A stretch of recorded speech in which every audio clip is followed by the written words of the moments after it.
Dihina mirip sapi oleh ibu mertua hingga aku diceraikan suami. Dasar mertua tak sadar diri padahal dirinya juga berbadan besar. Aku buktikan bahwa aku bisa cantik lagi.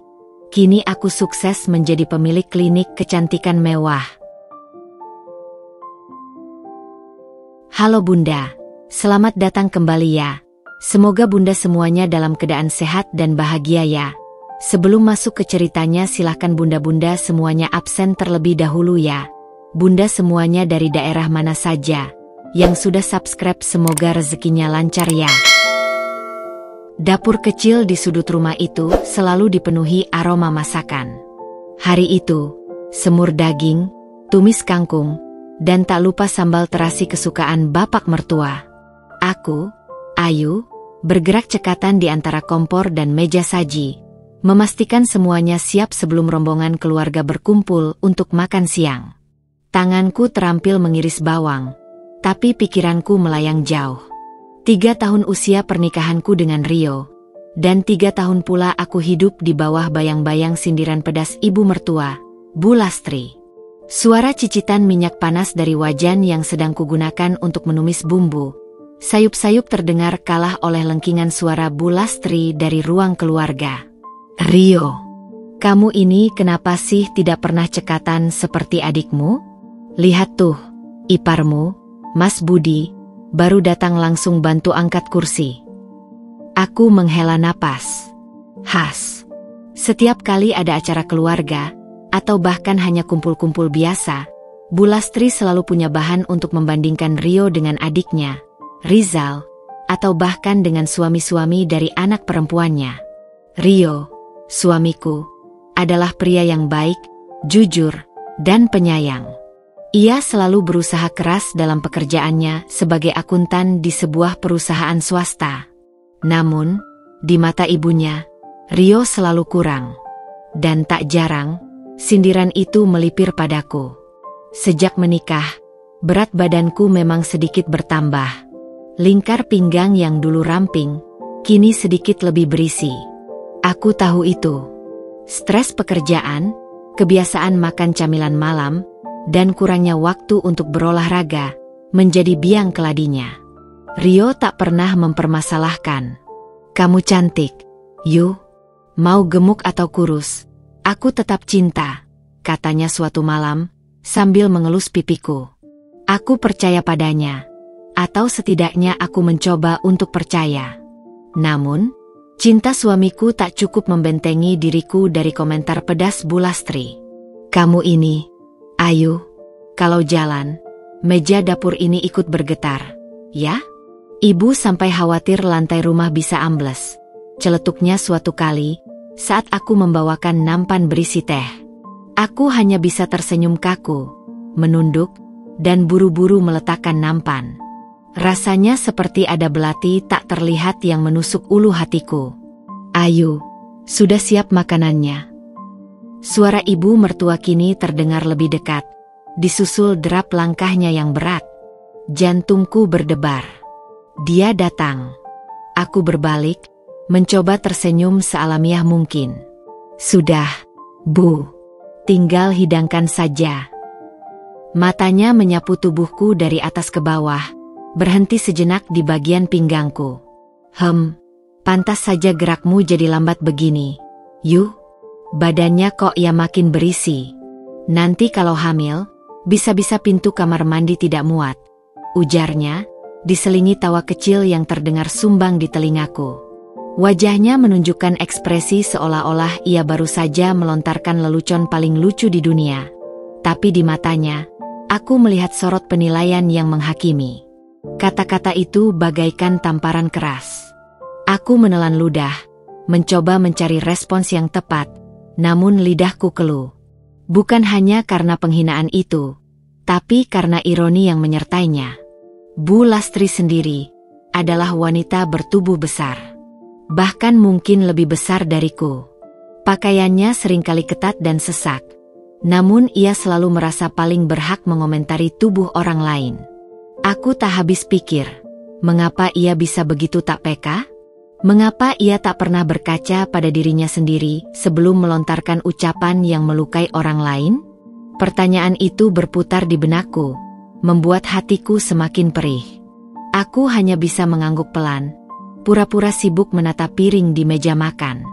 Ruang makan yang tadinya terasa hangat dengan aroma masakan, kini terasa sesak dan dingin karena kata-kata yang baru saja kudengar. Senyumku memudar, digantikan oleh kerutan tipis di dahi. Aku tahu, hari ini akan menjadi hari yang panjang. Suara riuh tawa dan obrolan mengisi ruang makan. Sanak keluarga mulai berdatangan, mengisi kursi-kursi di sekeliling meja makan jati yang lebar. Aku, Ayu, bergerak gesit di antara celah-celah tubuh, mengisi ulang piring yang kosong dengan lauk pauk, memastikan semua orang mendapatkan porsi terbaik dan tidak ada yang terlewat. Keringat tipis mulai membasahi pelipisku, namun aku berusaha menjaga senyum di bibirku. Ini adalah peranku, istri Rio, menantu kesayangan, atau setidaknya yang mencoba jadi kesayangan, Bu Lastri. Di tengah kesibukanku, mataku sesekali melirik Rio. Dia duduk di antara bapak mertua, Pak Hendra, dan salah satu sepupunya, Dika. Mereka tampak asyik bercanda tentang pertandingan sepak bola semalam. Tawa Rio terdengar renyah, seolah tidak ada yang terjadi. Seolah kata-kata menyakitkan ibunya beberapa menit lalu, tentang tubuhku yang mirip sapi, dan pintu kamar mandi tidak muat, tidak pernah terucap. Hatiku mencelos setiap kali melihatnya begitu rileks, begitu abai. Setiap sindiran Bu Lastri adalah sayatan baru di hatiku, dan diamnya Rio adalah garam yang ditaburkan di atas luka itu, membuatnya perih tak tertahankan. Aku selalu berharap, dengan segenap jiwa, suatu hari nanti, Rio akan membelaku. Setidaknya, ia akan menatap ibunya, atau bahkan sekadar mengalihkan pembicaraan, menegur dengan halus, atau menunjukkan sedikit empati padaku. Tapi harapan itu tak pernah terwujud. Setiap kali Bu Lastri menyerangku dengan komentar pedasnya, Rio akan berubah menjadi patung bisu. Ekspresinya datar, pandangannya seringkali terarah ke piring makan yang tiba-tiba tampak lebih menarik, atau ke arah televisi yang menyala di sudut ruangan, seolah-olah apa yang diucapkan ibunya tidak sampai ke telinganya sama sekali.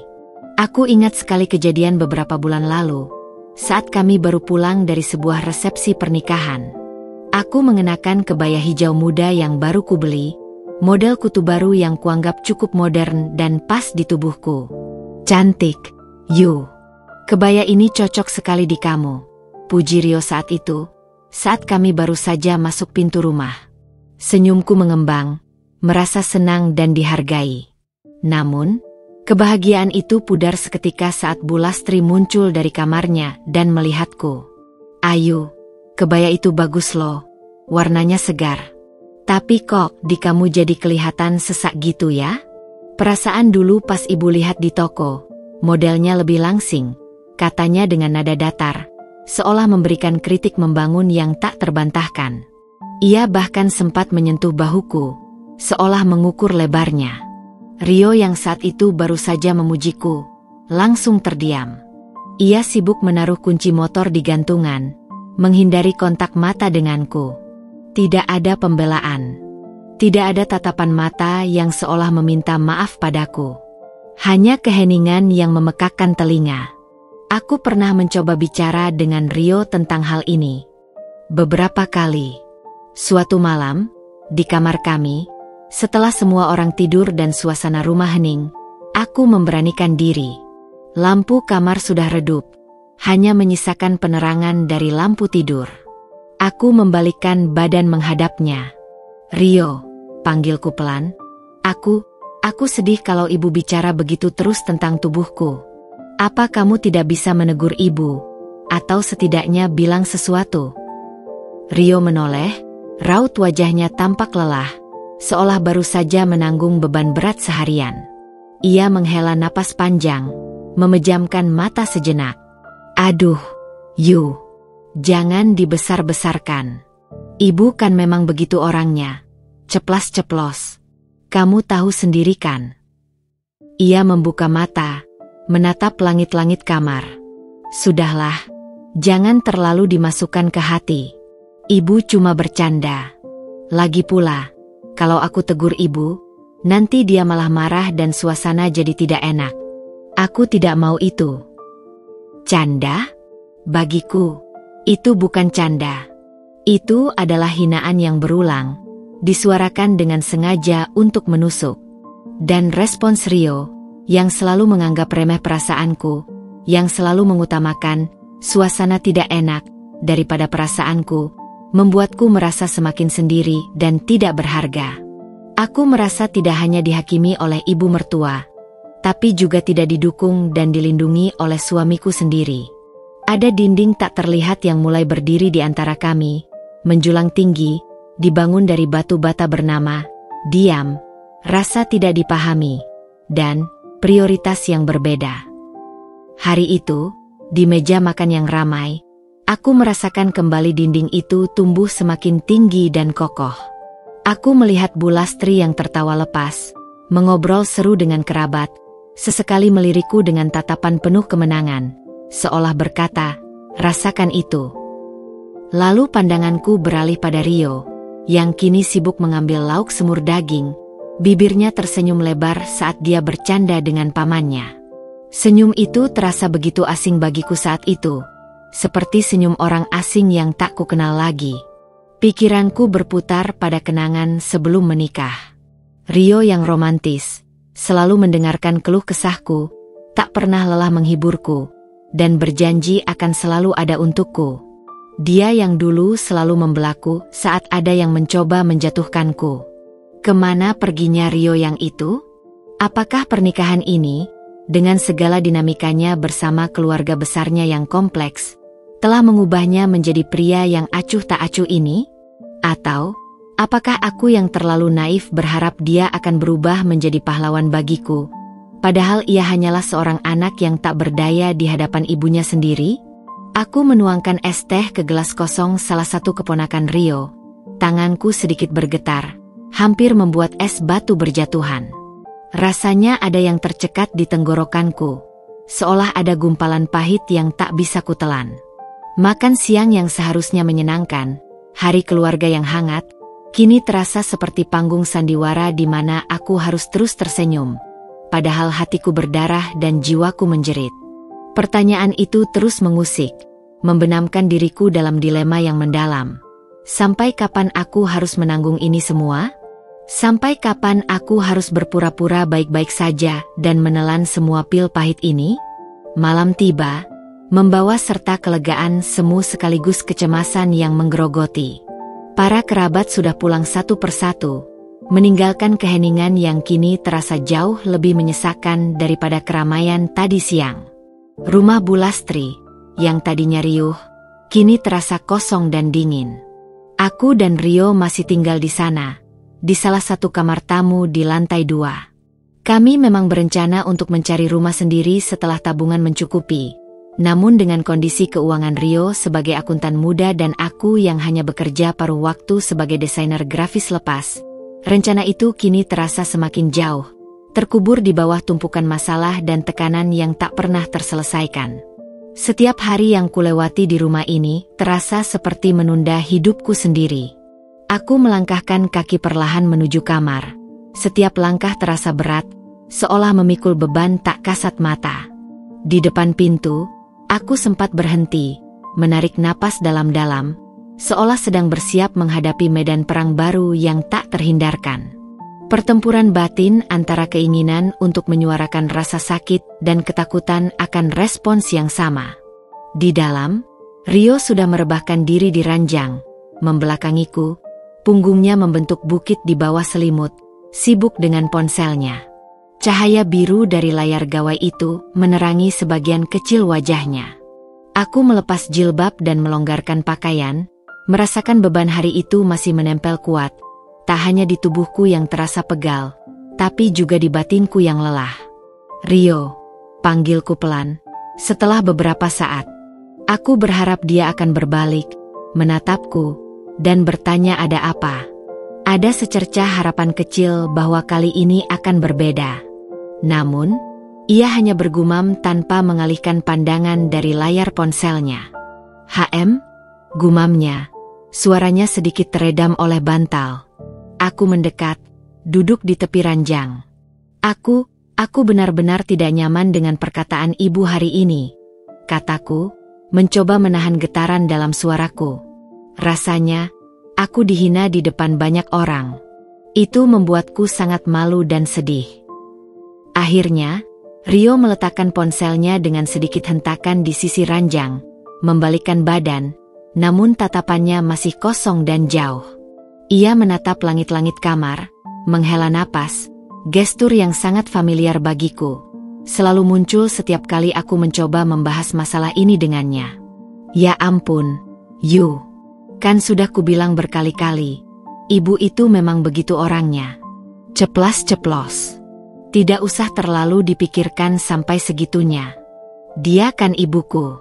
Apa aku harus membentak ibuku sendiri setiap kali dia bicara? Tapi, Rio. Aku mencoba menjelaskan, mencoba mencari celah untuk membuatnya mengerti.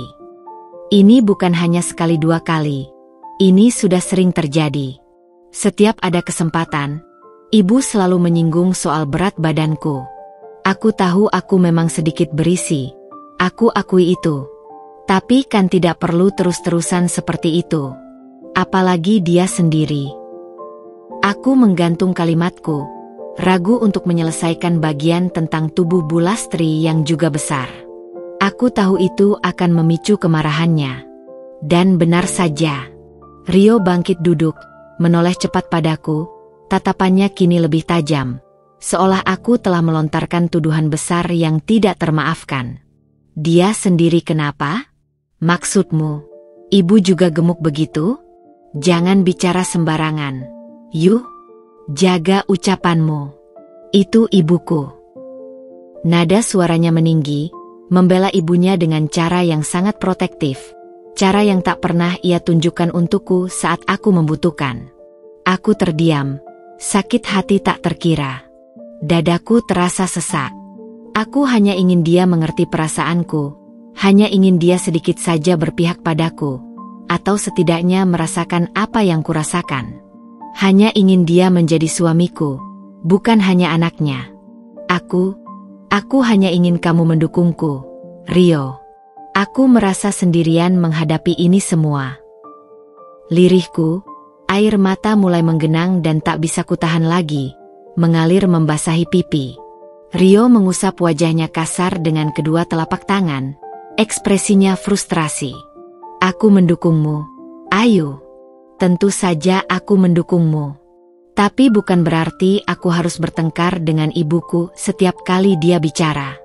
Pikirkan juga posisiku. Kita hidup di rumahnya. Yuh, hormati saja. Ibu pasti punya maksud baik. Lama-lama juga dia bosan sendiri dan tidak akan bicara seperti itu lagi. Bosan? Bulastri tak pernah bosan. Aku sudah mencoba berbagai cara untuk menyenangkan hatinya. Aku belajar resep masakan kesukaannya yang rumit, membersihkan rumah sampai kinclong tanpa disuruh.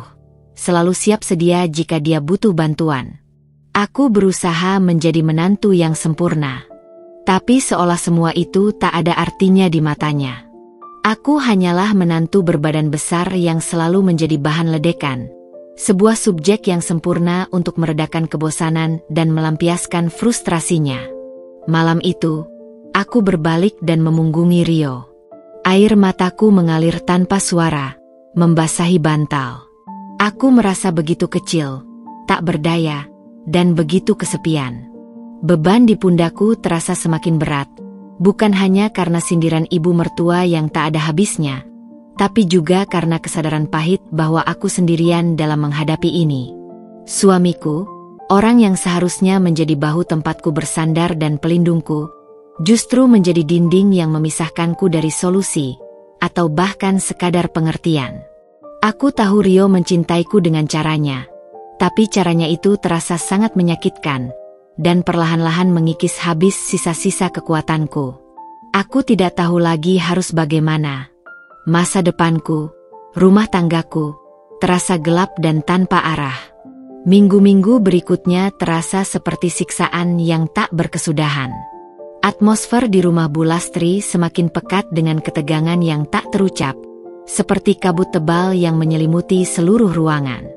Setiap pagi, saat Bu Lastri melihatku beraktivitas, tatapan matanya seolah memindai tubuhku dari ujung rambut hingga ujung kaki, mencari celah sekecil apapun untuk melontarkan komentar menyakitkan.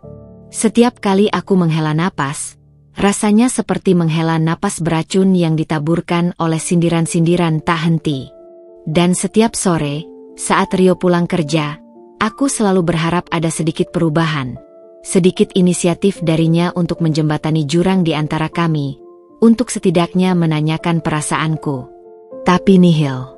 Ia pulang, mandi, makan, dan kembali sibuk dengan dunianya sendiri, seolah tak ada gejolak di rumah ini.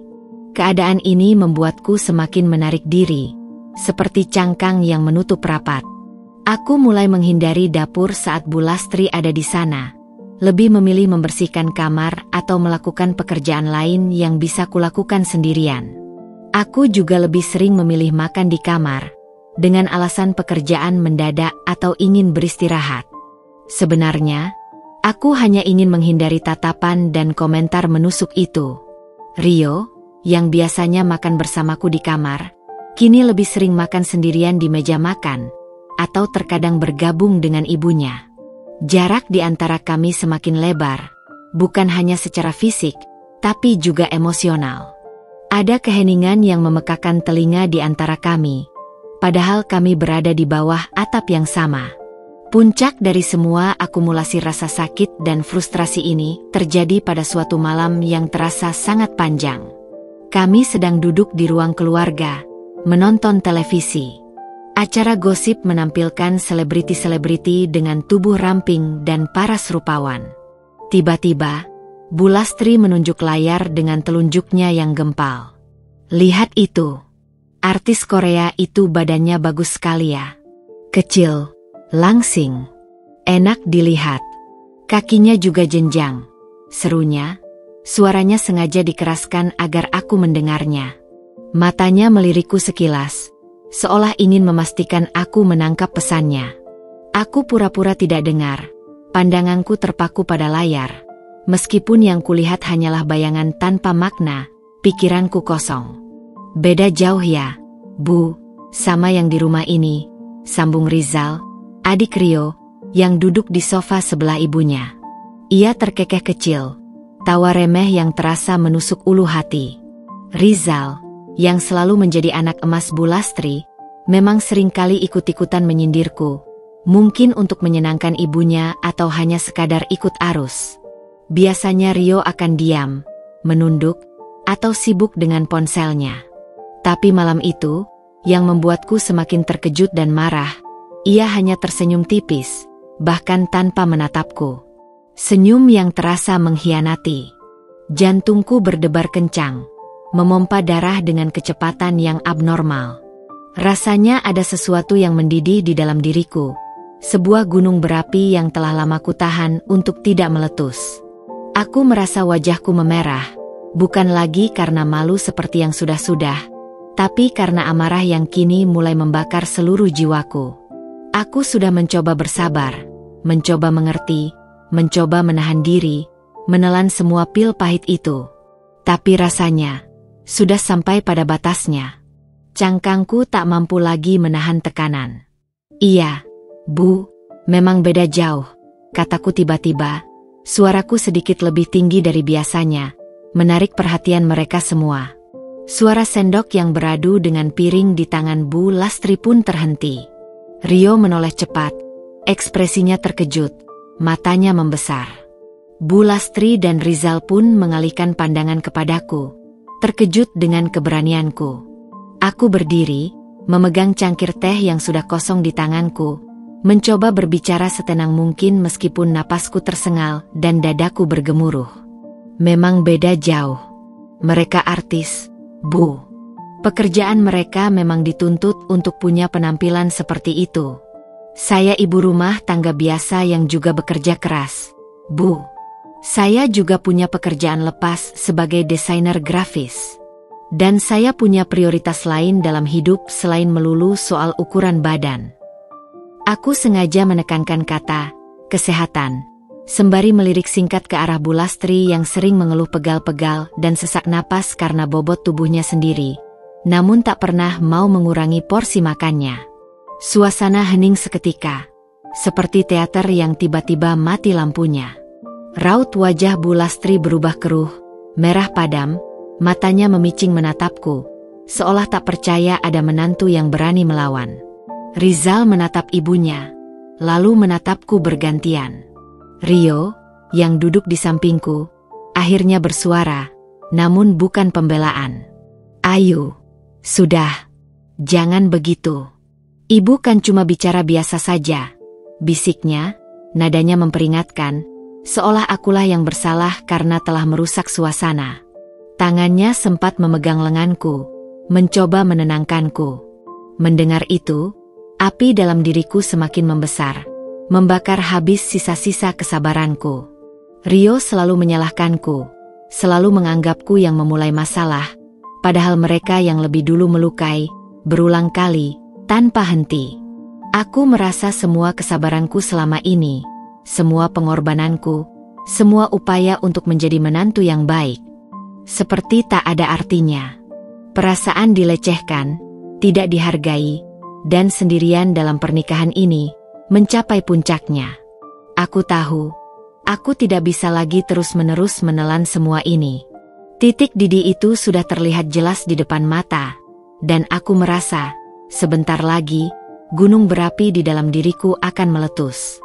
Kata-kata Rio, yang lebih membela ibunya daripada menenangkan perasaanku, adalah percikan api terakhir yang membakar habis sisa-sisa kesabaranku. Api amarah yang sudah kubendung bertahun-tahun, yang terkumpul dari ribuan sindiran dan kebisuan yang menyakitkan, kini berkobar tak terkendali. Aku menatapnya, nyaris tak percaya dengan apa yang baru saja keluar dari mulutnya. "Ibu kan cuma bicara biasa saja." Benarkah ia berpikir begitu? Apakah ia tidak melihat betapa hancurnya aku selama ini? "Cuma bicara biasa saja, katamu?" Suaraku bergetar, lebih keras dan melengking dari yang kuinginkan. Aku tak peduli lagi siapa yang mendengarnya, apakah tetangga akan mendengar, atau apakah dunia akan tahu betapa kacaunya rumah tangga ini. Apakah menghina istri di depan keluarga itu biasa saja, Rio? Apakah berulang kali menyebutku sapi itu biasa saja? Apakah itu yang kamu anggap candaan seorang ibu kepada menantunya? Bu Lastri, yang sejak tadi terdiam dengan wajah memerah menahan amarah karena aku berani menyahut, tiba-tiba bangkit dari sofanya dengan napas memburu. Ia melangkah mendekat, matanya menyala. "Ayo, jaga bicaramu. Berani sekali kamu bicara begitu pada ibu. Kau ini menantu tidak tahu diri." Aku menoleh tajam ke arah Bu Lastri, menatapnya lurus. Ada kekuatan baru yang tiba-tiba merasuki diriku, kekuatan dari luka yang sudah terlalu dalam. "Saya bicara fakta, Bu. Anda sendiri yang memulai. Anda sendiri yang selalu menghina saya. Apa Anda tidak sadar diri, Bu? Anda sendiri juga berbadan besar. Kenapa Anda selalu merasa berhak menghina tubuh orang lain, padahal Anda sendiri tak lebih baik? Bahkan mungkin lebih besar dari saya." Kalimat terakhir itu meluncur begitu saja dari bibirku, di luar kendali dan tanpa filter. Semua yang kutahan bertahun-tahun, yang selalu kubisikkan dalam hati, kini terucap lantang. Aku melihat mata Bu Lastri membelalak. Wajahnya yang semula merah padam karena amarah kini memucat, lalu kembali merah padam, berganti-ganti seperti lampu lalu lintas. Rahangnya mengeras, napasnya tersengal. Rizal, yang tadinya hanya menyimak dalam diam dengan ekspresi terkejut, kini bangkit berdiri, menatapku tak percaya, seolah aku baru saja melakukan dosa besar. "Ayo, cukup. Jangan kurang ajar." Rio menarik lenganku dengan kasar, mencoba menenangkanku atau mungkin lebih tepatnya membungkamku. Namun, sentuhannya terasa seperti belenggu, bukan pelukan. Ia mencoba menarikku mundur. Aku menepis tangannya dengan kasar. Kekuatan yang tak kuduga muncul dari dalam diriku. Lepaskan aku, Rio. Aku sudah muak. Muak dengan semua ini. Muak dengan hinaan ibu yang tidak ada habisnya. Dan muak dengan diammu yang pengecut. Air mataku yang tertahan kini tumpah ruah tanpa henti, membanjiri pipi, bukan lagi karena kesedihan semata, tapi karena campuran amarah, frustrasi, dan kekecewaan yang memuncak. Pengecut. Rio membentak, suaranya naik 1 oktav, menggema di ruang keluarga. Wajahnya mengeras, menatapku dengan mata melotot dan urat leher yang menonjol. Ini adalah Rio yang jarang sekali kulihat. Rio yang marah besar. Namun kemarahannya bukan padaku yang terluka, melainkan padaku yang berani melawan. Berani sekali kamu bicara begitu padaku. Kau tidak tahu diri. Ya, pengecut. Kamu tidak pernah sekalipun membelaku. Kamu selalu membiarkan ibumu menginjak-injak perasaanku. Kamu tahu betapa sakitnya aku? Kamu tahu betapa aku merasa tidak berharga? Apa aku ini istrimu atau pembantu yang bisa dihinakan sesuka hati? Kamu tidak peduli sama sekali. Aku tidak bisa berhenti. Semua rasa sakit, semua kekecewaan, semua frustrasi, meledak keluar seperti bendungan yang jebol, membawa serta puing-puing harapanku akan pernikahan ini. Ayo, keluar dari rumah ini sekarang juga. Suara Bu Lastri menggelegar. Lebih keras dari guntur, nyaris merobek gendang telingaku. Tangannya menunjuk ke arah pintu depan dengan jari telunjuknya yang gemuk, jemarinya bergetar hebat. Matanya memancarkan kebencian yang mendalam. Aku tidak sudi punya menantu tidak tahu diri sepertimu. Pergi. Pergi sekarang juga. Aku menatapnya, lalu menatap Rio yang masih berdiri mematung di sampingku.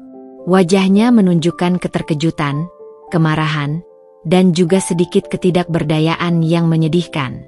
Ia tidak bergerak untuk menahanku. Ia tidak mengatakan sepatah kata pun untuk memintaku tinggal, atau bahkan sekadar menanyakan kemana aku akan pergi. Ia diam, membiarkanku diusir. Pada saat itu, aku tahu, inilah akhirnya. Baik, kataku.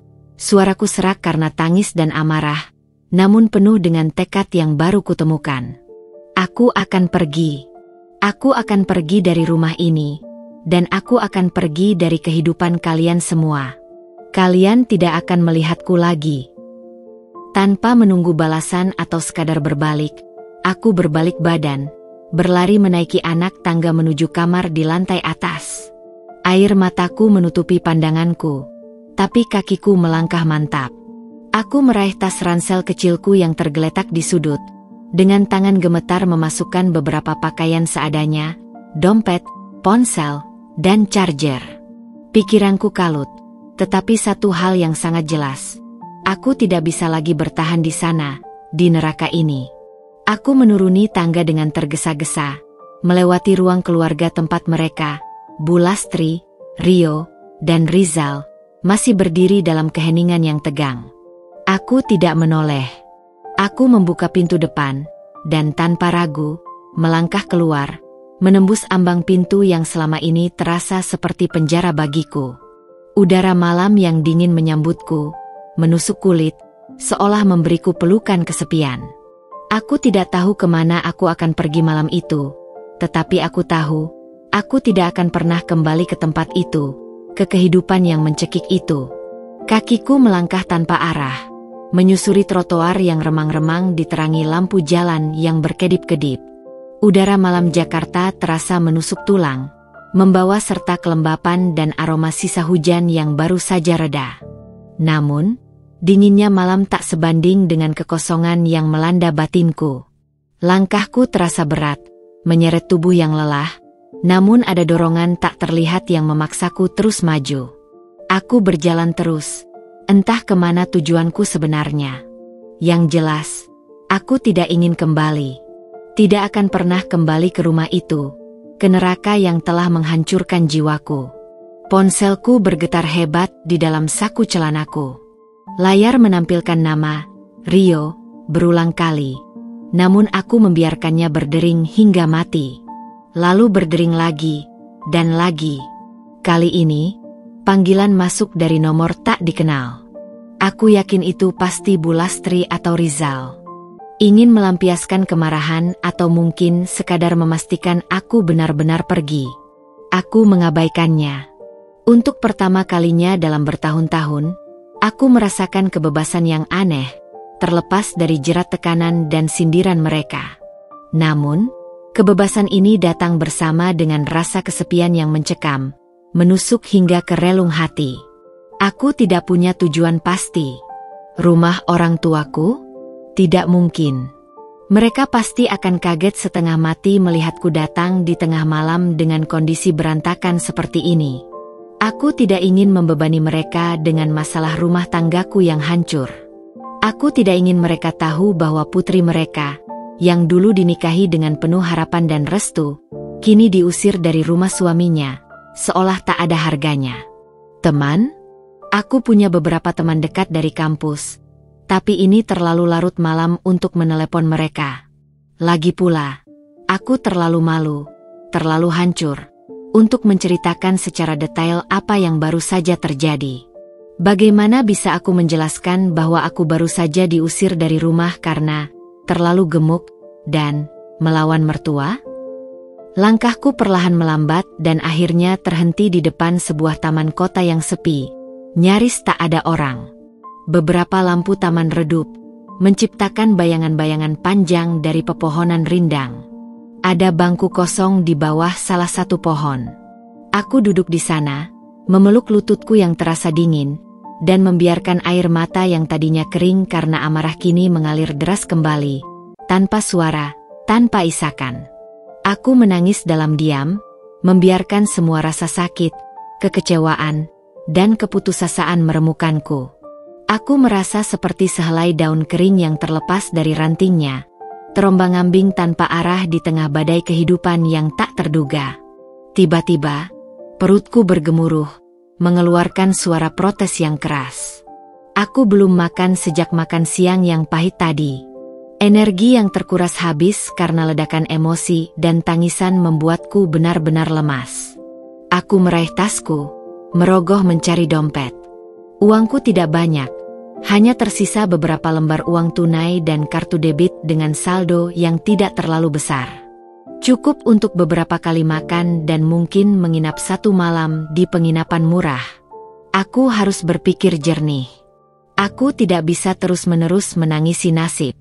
Setelah tangisku mereda, menyisakan jejak asin di pipi, aku mulai berpikir dengan lebih tenang, meskipun pikiran itu masih diselimuti kabut kesedihan.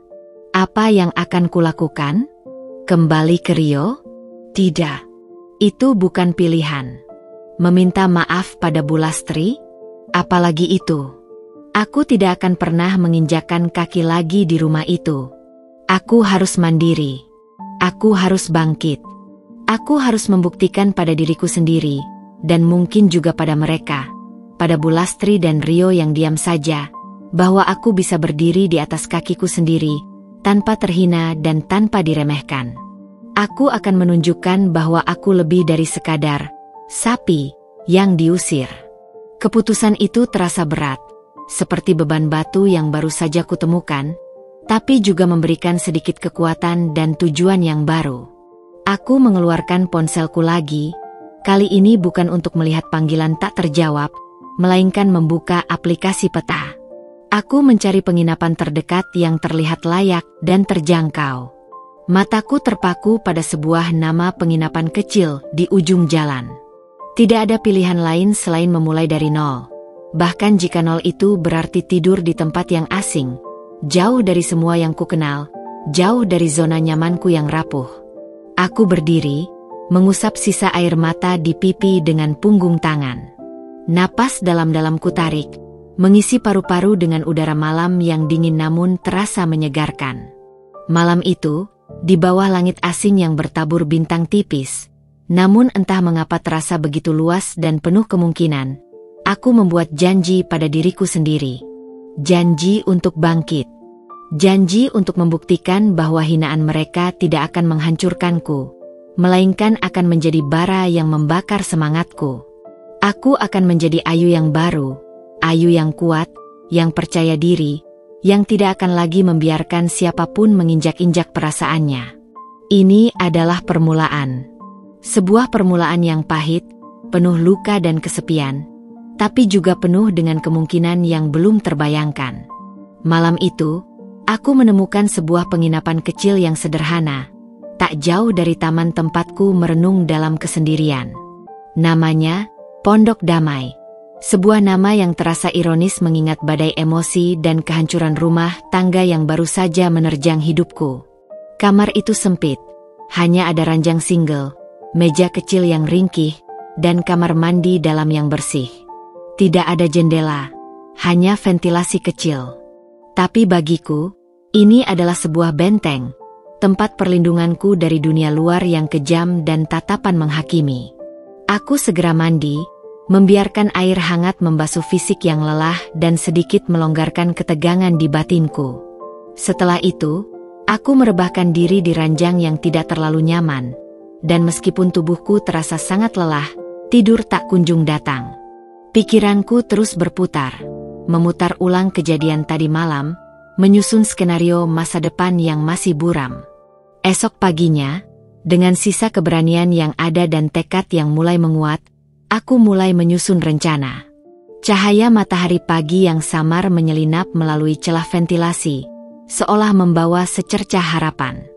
Aku tahu aku tidak bisa terus-menerus mengandalkan sisa tabungan dan pekerjaan freelance yang tidak menentu. Meskipun aku seorang desainer grafis lepas, proyek-proyek yang kudapatkan tidak selalu stabil, dan penghasilannya seringkali pas-pasan. Aku butuh sesuatu yang lebih stabil, sesuatu yang bisa memberiku kekuatan finansial untuk hidup mandiri dan juga tujuan hidup yang jelas. Saat itulah ide itu muncul, samar-samar namun menarik, seperti kilasan cahaya di tengah kegelapan, dunia kecantikan. Sejak kecil, aku memang selalu tertarik dengan dunia kecantikan. Aku suka melihat ibuku merawat wajahnya dengan telaten, memperhatikan bagaimana makeup bisa mengubah penampilan seseorang, dan tak jarang aku menghabiskan waktu berjam-jam membaca majalah-majalah yang membahas tren kecantikan, tips skincare, dan rahasia diet para selebriti. Dulu, itu hanyalah sekadar hobi dan impian masa kecil yang tak pernah kusangka akan bisa menjadi kenyataan. Tapi kini, di tengah kehancuran ini, ide itu terasa seperti sebuah jalan keluar, sebuah pelarian, sekaligus sebuah medan perang yang harus kutaklukkan. Aku ingin membuktikan, bukan hanya pada Bu Lastri yang telah menghinaku, tapi terutama pada diriku sendiri, bahwa aku bisa menjadi cantik. Bukan hanya dari luar, dengan penampilan fisik yang prima, tapi juga dari dalam, dengan kekuatan mental dan kemandirian yang utuh. Aku mengeluarkan laptopku yang sudah sedikit usang, membuka peramban, dan mulai mencari informasi tentang kursus kecantikan. Ada banyak pilihan, dari kursus makeup dasar, perawatan kulit, hingga nail art dan terapi spa. Aku mencari yang paling komprehensif, yang bisa memberiku fondasi kuat untuk masa depan, yang tidak hanya mengajarkan teknik, tetapi juga pemahaman mendalam tentang industri ini. Setelah membandingkan beberapa lembaga, pilihanku jatuh pada sebuah lembaga pelatihan kecantikan yang cukup ternama, Pusat Pelatihan Estetika Prima, yang memiliki reputasi baik dan alumni yang sukses. Mereka menawarkan paket lengkap mulai dari basic skincare, facial treatments, hair care, hingga profesional makeup artistry. Biayanya tidak murah, bahkan terasa sangat mahal bagiku, tapi aku merasa ini adalah investasi yang layak, sebuah taruhan untuk masa depanku.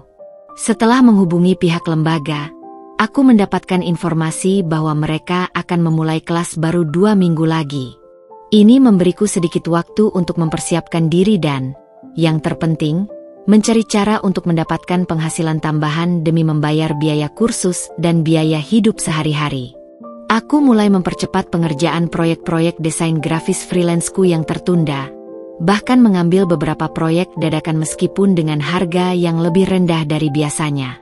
Aku juga mulai menjual beberapa barang pribadi yang sudah tidak terpakai melalui platform online. Aku harus menghemat setiap rupiah, mengatur anggaran dengan sangat ketat, bahkan untuk hal-hal kecil seperti makanan dan transportasi. Pada saat yang sama, aku mulai melakukan perubahan kecil pada diriku sendiri, tidak hanya untuk persiapan kursus, tapi juga sebagai bentuk self-healing. Pertama, pola makan. Aku berhenti makan sembarangan, meninggalkan kebiasaan lama yang seringkali menjadi pemicu kenaikan berat badanku. Makanan instan, junk food, dan camilan manis kuganti dengan buah-buahan segar, sayuran hijau, dan protein tanpa lemak. Aku belajar memasak makanan sehat sederhana di dapur penginapan. Kedua, olahraga.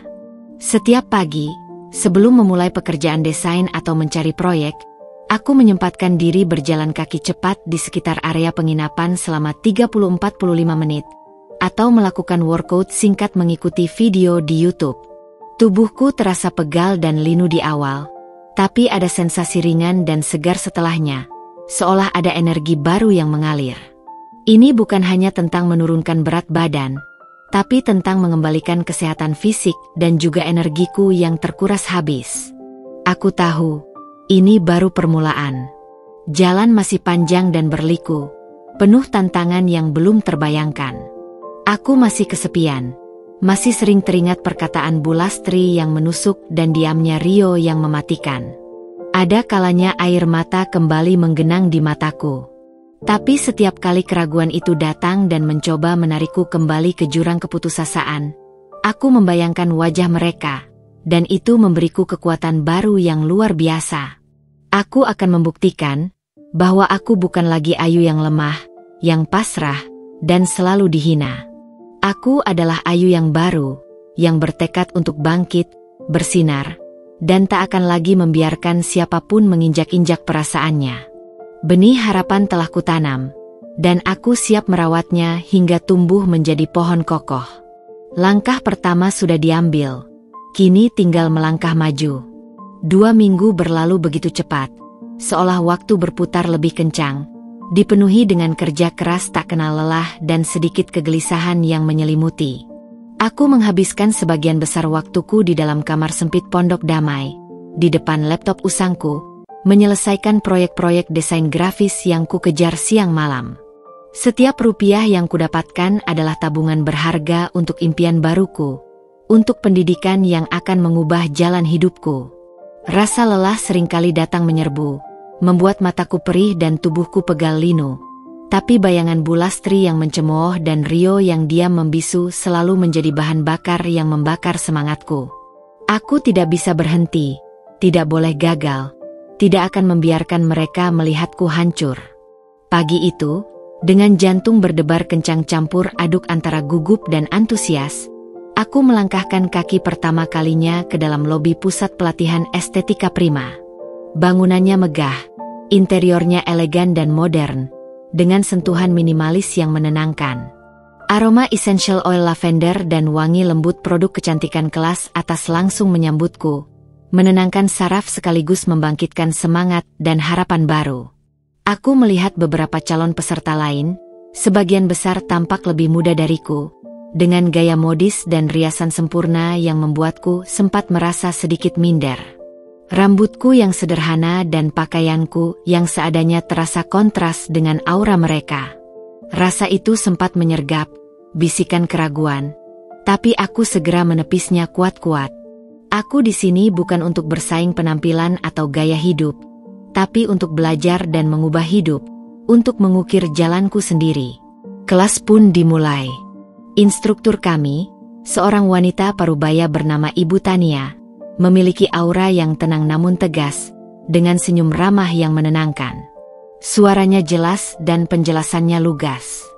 Ia menjelaskan dasar-dasar anatomi kulit manusia, berbagai jenis masalah kulit yang umum, hingga teknik facial yang benar dan efektif. Aku mencatat setiap detail dengan teliti di buku catatanku yang sudah lusuh, menyerap semua informasi seperti spons kering yang haus air.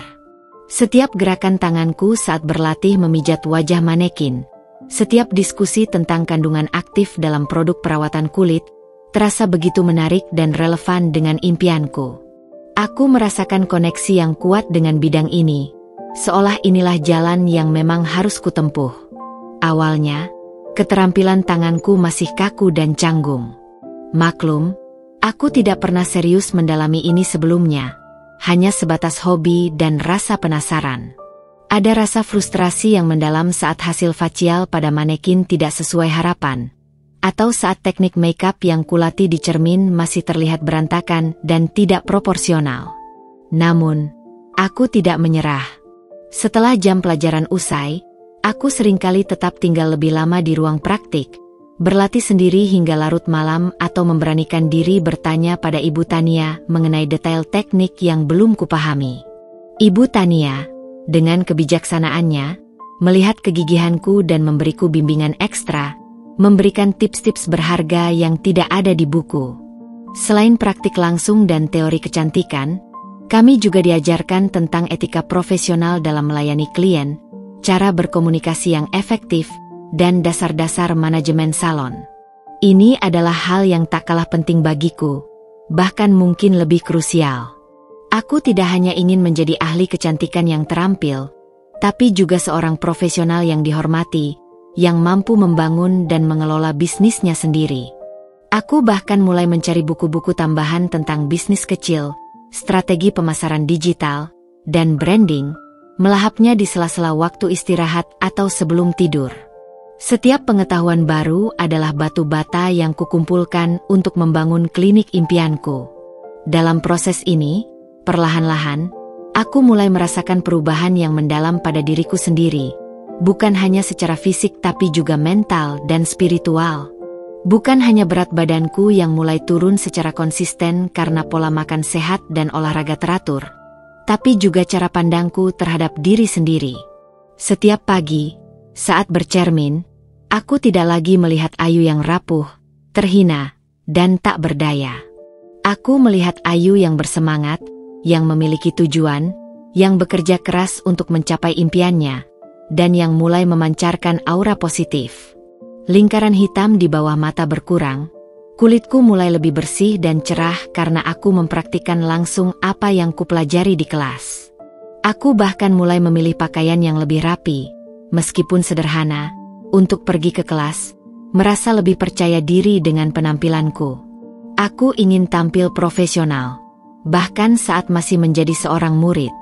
Setiap malam, sebelum tidur, aku membayangkan masa depan dengan sangat jelas. Aku membayangkan sebuah klinik kecantikan impianku, dengan desain interior yang menenangkan, alat-alat canggih, dan tim yang ramah serta profesional. Bukan sekadar tempat untuk merias wajah atau melakukan perawatan kulit, tapi tempat di mana setiap wanita bisa menemukan kembali kepercayaan diri mereka. Tempat di mana mereka bisa merasa cantik, dihargai, dan dimengerti. Impian itu kini terasa semakin nyata, semakin bisa kuraih, seperti bintang yang bersinar terang di ujung terowongan panjang. Aku tahu, ada banyak tantangan di depan, jalan masih berliku, tapi aku tidak sendiri lagi. Aku punya impian ini, dan itu lebih dari cukup untuk memberiku kekuatan. Beberapa bulan berlalu sejak malam di mana aku meninggalkan semua yang kukenal. Aku merasa seperti Ayu yang benar-benar berbeda. Perubahan fisikku cukup drastis. Berat badanku turun signifikan, bukan karena diet ketat yang menyiksa seperti yang dulu sering kulakukan, melainkan karena pola makan sehat dan olahraga teratur yang kini menjadi bagian tak terpisahkan dari rutinitas harian. Aku tidak lagi makan untuk melampiaskan emosi, melainkan untuk menutrisi tubuhku. Wajahku terlihat lebih cerah, bersih, dan memancarkan energi positif yang dulunya terasa mustahil. Senyum yang tulus pun mulai kembali merekah di bibirku. Aku lulus dari pusat pelatihan estetika Prima dengan nilai yang sangat memuaskan, bahkan menjadi salah satu siswa terbaik di angkatanku, sebuah pencapaian yang tak pernah kubayangkan. Sertifikat kelulusan yang kupegang terasa seperti tiket emas menuju kebebasan dan masa depan yang lebih baik. Namun, realitas seringkali tak semudah impian. Uang tabunganku menipis dengan cepat, Habis untuk biaya kursus dan kebutuhan sehari-hari di pondok damai yang sederhana. Penginapan itu, yang tadinya terasa seperti benteng perlindungan, kini terasa semakin menyesakan dengan dinding-dinding yang seolah menekan. Aku tahu, impian membuka klinik sendiri masih jauh di depan, seolah ada jurang lebar yang memisahkan. Langkah selanjutnya yang paling realistis adalah mencari pekerjaan sebagai terapis kecantikan. Aku melamar ke berbagai salon dan klinik di Jakarta, dari yang kecil di pinggiran kota hingga yang cukup besar dan bergengsi di pusat bisnis.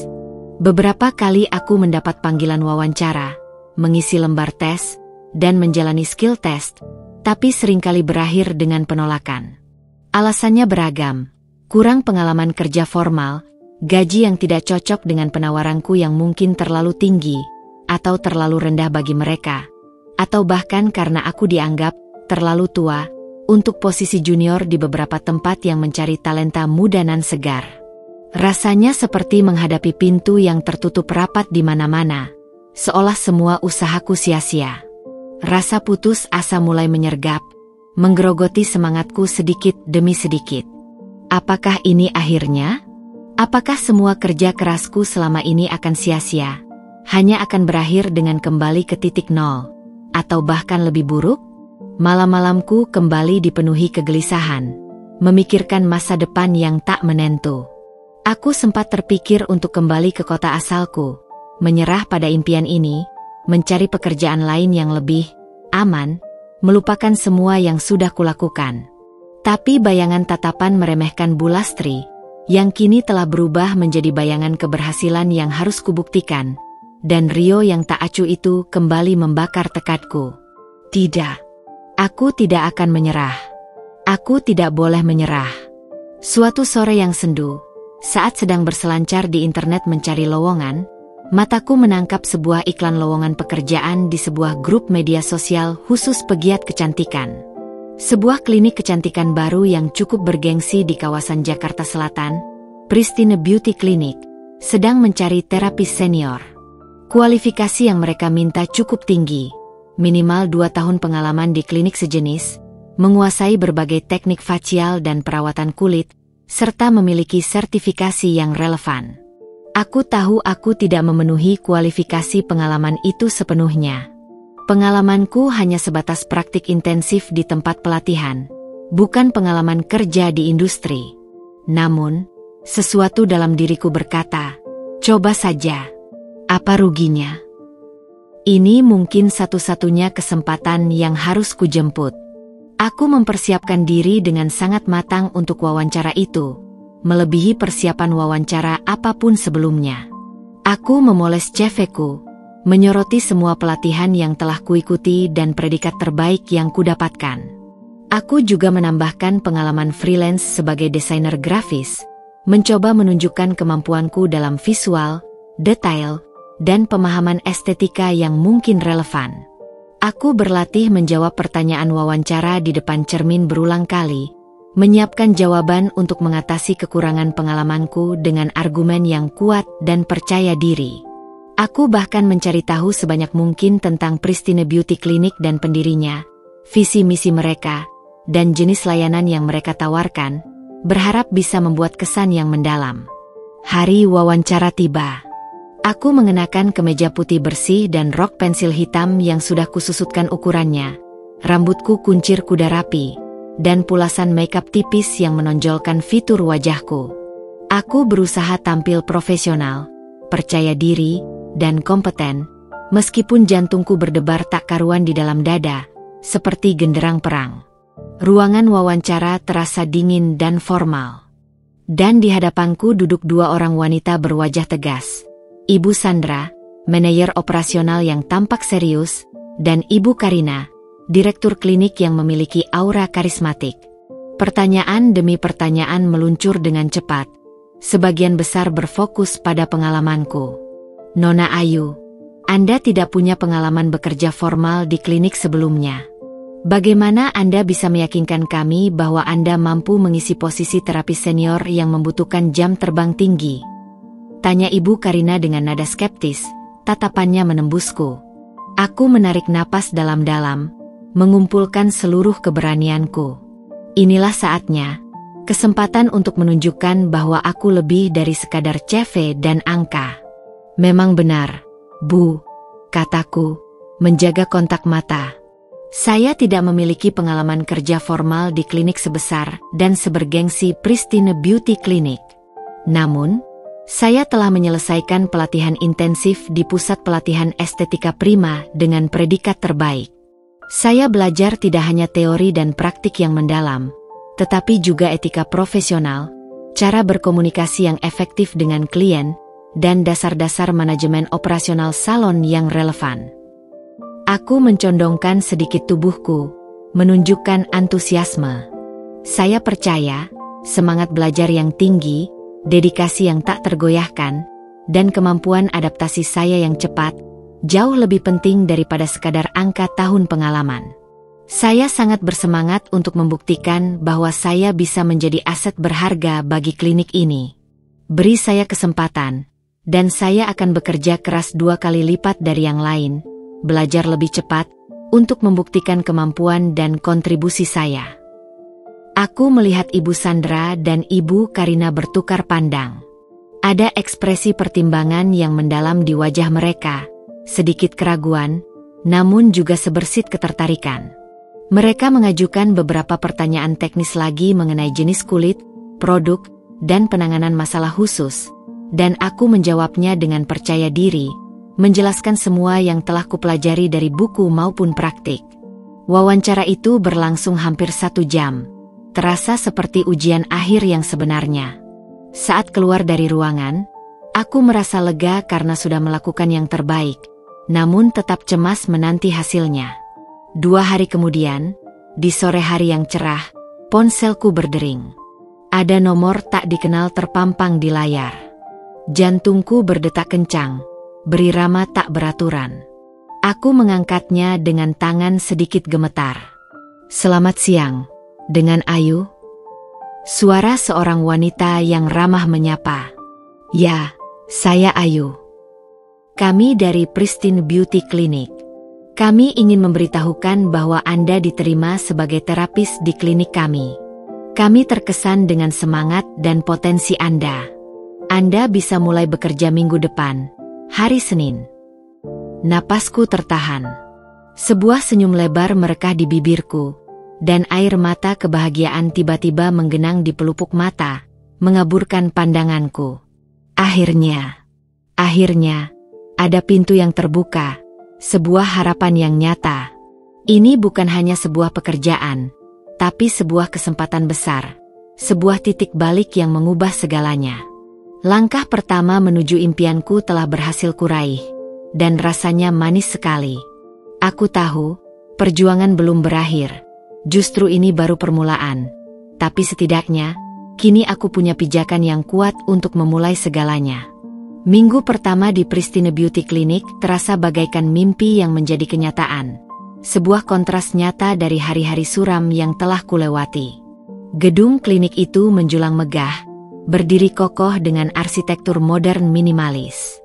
Interiornya didominasi warna putih bersih, krem lembut, dan sentuhan kayu alami, memberikan kesan mewah, menenangkan, sekaligus profesional. Aroma essential oil mawar dan citrus yang lembut selalu menyambutku di pagi hari, memicu semangat. Alat-alat yang digunakan di setiap ruangan perawatan pun sangat modern dan canggih, jauh di atas apa yang kupelajari di pusat pelatihan. Rasanya seperti melangkah dari era analog ke digital. Klien-klien yang datang sangat beragam, dari sosialita kelas atas yang tampil modis dan glamor, eksekutif muda yang sibuk, hingga ibu-ibu rumah tangga yang ingin merawat diri. Semuanya datang dengan ekspektasi tinggi, menginginkan perawatan terbaik. Aku ditugaskan sebagai terapis junior, meskipun dalam hati aku merasa mampu untuk posisi yang lebih. Ibu Karina, sang direktur, menjelaskan kepadaku secara pribadi bahwa ini adalah masa percobaan untuk melihat seberapa cepat aku bisa beradaptasi dan menguasai teknik-teknik khusus klinik yang lebih kompleks. "Kami tahu Anda punya potensi, Ayu," katanya dengan senyum menenangkan. "Tapi di sini, standar kami sangat tinggi. Kami ingin memastikan Anda bisa menyamai standar itu. Aku memahami itu dan menerimanya dengan lapang dada. Ini adalah kesempatan emas, dan aku harus membuktikan diriku. Sekali lagi, hari-hariku dipenuhi dengan belajar yang tiada henti. Aku mengikuti setiap terapis senior yang sedang melayani klien, berdiri di sudut ruangan, memperhatikan setiap gerakan tangan mereka yang luwes dan presisi, cara mereka berkomunikasi dengan klien yang ramah namun profesional, dan bagaimana mereka menangani masalah kulit yang kompleks dengan analisis tajam. Aku mencatat setiap detail kecil di buku catatanku, bahkan gestur dan intonasi suara mereka. Aku tak ragu mengajukan pertanyaan saat ada yang tidak ku mengerti, bahkan jika itu harus kulakukan setelah jam kerja usai. Para terapis senior, yang awalnya mungkin sedikit ragu atau menjaga jarak, namun melihat kegigihan, kerendahan hati, dan semangat belajarku yang luar biasa, mereka mulai terbuka dan ramah. Mereka bahkan senang berbagi tips dan trik yang tidak diajarkan di modul pelatihan formal, rahasia-rahasia kecil yang hanya didapatkan dari jam terbang. Salah satu tantangan terbesarku adalah berinteraksi langsung dengan klien. Dulu, aku sering merasa minder dan kurang percaya diri, terutama setelah rentetan hinaan dari Bu Lastri. Namun, di sini, aku harus menampilkan profesionalisme, keramahan, dan kepercayaan diri. Aku belajar bagaimana mendengarkan keluhan klien dengan empati yang tulus, menganalisis kondisi kulit mereka dengan teliti, dan merekomendasikan perawatan yang tepat dengan bahasa yang mudah dimengerti. Aku belajar bagaimana meyakinkan mereka, membangun koneksi, dan membuat mereka merasa nyaman. Setiap kali klien tersenyum puas setelah perawatan, mengucapkan terima kasih dengan tulus, atau bahkan memberikan pujian atas sentuhan tanganku, hatiku ikut merasakan kebahagiaan yang meluap. Itu adalah validasi yang tak ternilai, sebuah bentuk penerimaan yang sangat kubutuhkan. Ibu Sandra, manajer operasional, seringkali mengawasiku. Ia adalah wanita yang sangat detail, perfeksionis, dan memiliki standar yang sangat tinggi. Awalnya, aku merasa sedikit tertekan di bawah pengawasannya yang ketat. Setiap kali ia mendekat, jantungku berdebar lebih kencang. Namun, seiring waktu, aku menyadari bahwa itu adalah cara dia untuk memastikan kualitas layanan terbaik dari setiap terapis. Setiap koreksi darinya kuterima dengan lapang dada, kujadikan pelajaran berharga untuk menjadi lebih baik. Aku bahkan mulai menghafal nama-nama produk klinik, fungsi, kandungan utama, dan cara penggunaannya dengan sangat cepat, melebihi ekspektasi. Selain belajar tentang dunia kecantikan yang lebih dalam dan teknis, aku juga belajar tentang diriku sendiri. Aku menemukan bahwa aku memiliki ketahanan dan kegigihan yang luar biasa, kekuatan yang tak pernah kusangka ada dalam diriku. Dulu, aku mungkin akan menyerah saat menghadapi kesulitan atau kritik. Tapi kini, setiap tantangan justru memotivasiku untuk melangkah lebih jauh, membuktikan pada diriku bahwa aku mampu. Aku juga mulai memperhatikan bagaimana lingkungan kerja yang positif dan mendukung bisa memberikan dampak besar pada kepercayaan diri seseorang. Di sini, tidak ada lagi sindiran, tidak ada lagi tatapan menghina. Hanya ada profesionalisme, saling dukungan antar kolega, dan semangat untuk memberikan yang terbaik. Di penghujung minggu pertama, di sore hari yang cerah, Ibu Karina memanggilku ke ruangannya. Jantungku berdebar tak keruan. Apakah aku melakukan kesalahan besar? Apakah aku akan dipecat? Berbagai skenario buruk melintas di benakku. "Ayo," katanya sambil tersenyum tipis, gestur yang jarang kulihat darinya.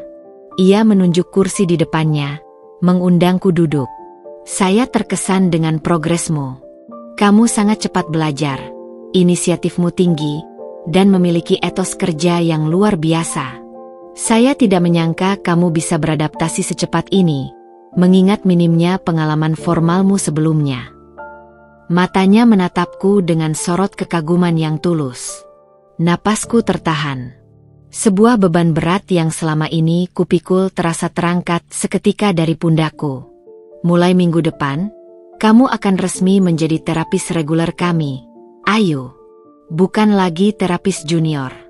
Dan kami akan mulai melatihmu untuk beberapa perawatan khusus yang lebih kompleks dan bernilai tinggi. Selamat datang di Pristine Beauty Clinic. Kami senang memiliki Anda. Ibu Karina mengulurkan tangannya untuk bersalaman. Sebuah senyum lebar merekah di wajahku, membalas senyumnya. Air mata kebahagiaan tiba-tiba menggenang di pelupuk mata. Namun kali ini bukan air mata kesedihan, melainkan air mata syukur. Ini adalah pengakuan, sebuah validasi atas semua perjuanganku. Ini adalah bukti nyata bahwa kerja kerasku membuahkan hasil. Malam itu, aku pulang ke Pondok Damai dengan perasaan ringan dan penuh syukur yang tak terkira. Aku tahu ini baru permulaan dari sebuah perjalanan panjang, tapi dunia baru yang menjanjikan ini terasa begitu indah dan penuh harapan. Aku tidak sabar untuk melihat apa yang akan terjadi selanjutnya. Aku merasa seperti bunga yang baru saja mekar setelah melalui musim dingin yang panjang. Beberapa bulan berlalu sejak aku resmi menjadi terapis reguler di Pristine Beauty Clinic. Waktu terasa melesat begitu cepat, dipenuhi dengan pembelajaran tanpa henti dan pengalaman baru yang berharga.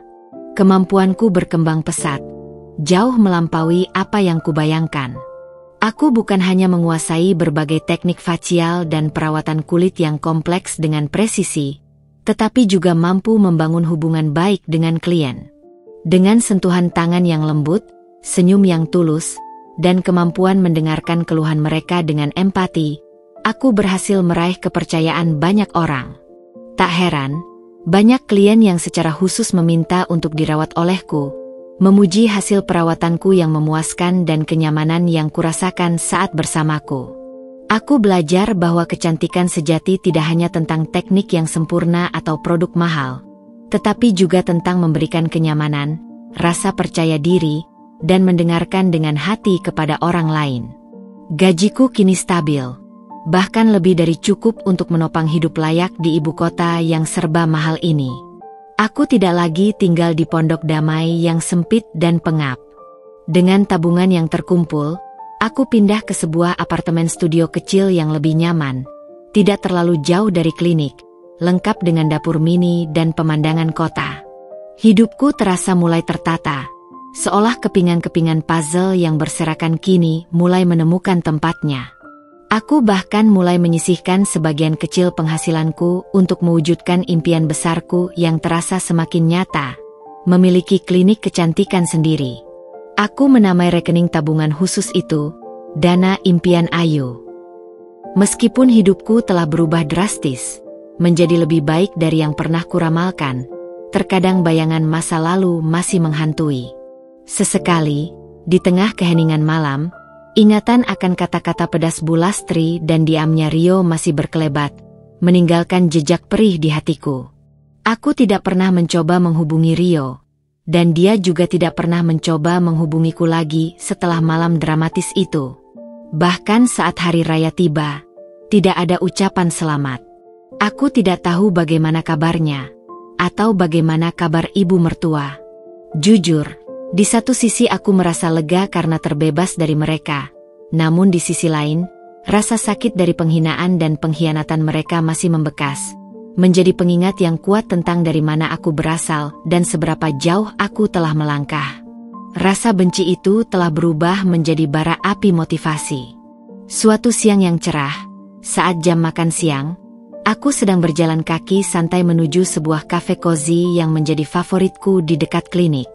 Aku butuh udara segar setelah berjam-jam di dalam ruangan dan ingin menikmati makan siang sendirian, merenungkan ide-ide baru untuk klinik impianku. Saat aku melintasi jalan raya yang ramai, mataku tak sengaja menangkap sosok yang sangat familiar, namun tampak berbeda. Seorang wanita parubaya, bertubuh besar seperti yang kuingat, namun dengan rambut yang kini dipenuhi uban putih yang sedikit kusut dan wajah yang terlihat lelah dan lesu. Dia sedang berdiri di pinggir jalan, di bawah terik matahari, menunggu taksi yang tak kunjung lewat, dengan dua keranjang belanja yang penuh dan tampak sangat berat di kedua tangannya. Jantungku berdesir, Sebuah kejutan kecil yang menghentikan langkahku. Itu Bu Lastri. Aku refleks berhenti berjalan, segera bersembunyi di balik tiang lampu jalan yang besar, mengamatinya dari kejauhan. Dia tampak berbeda. Tidak ada lagi aura dominan atau tatapan menghakimi yang biasa ia pancarkan. Dia terlihat lebih tua, lebih ringkih, dan entah mengapa, lebih menyedihkan.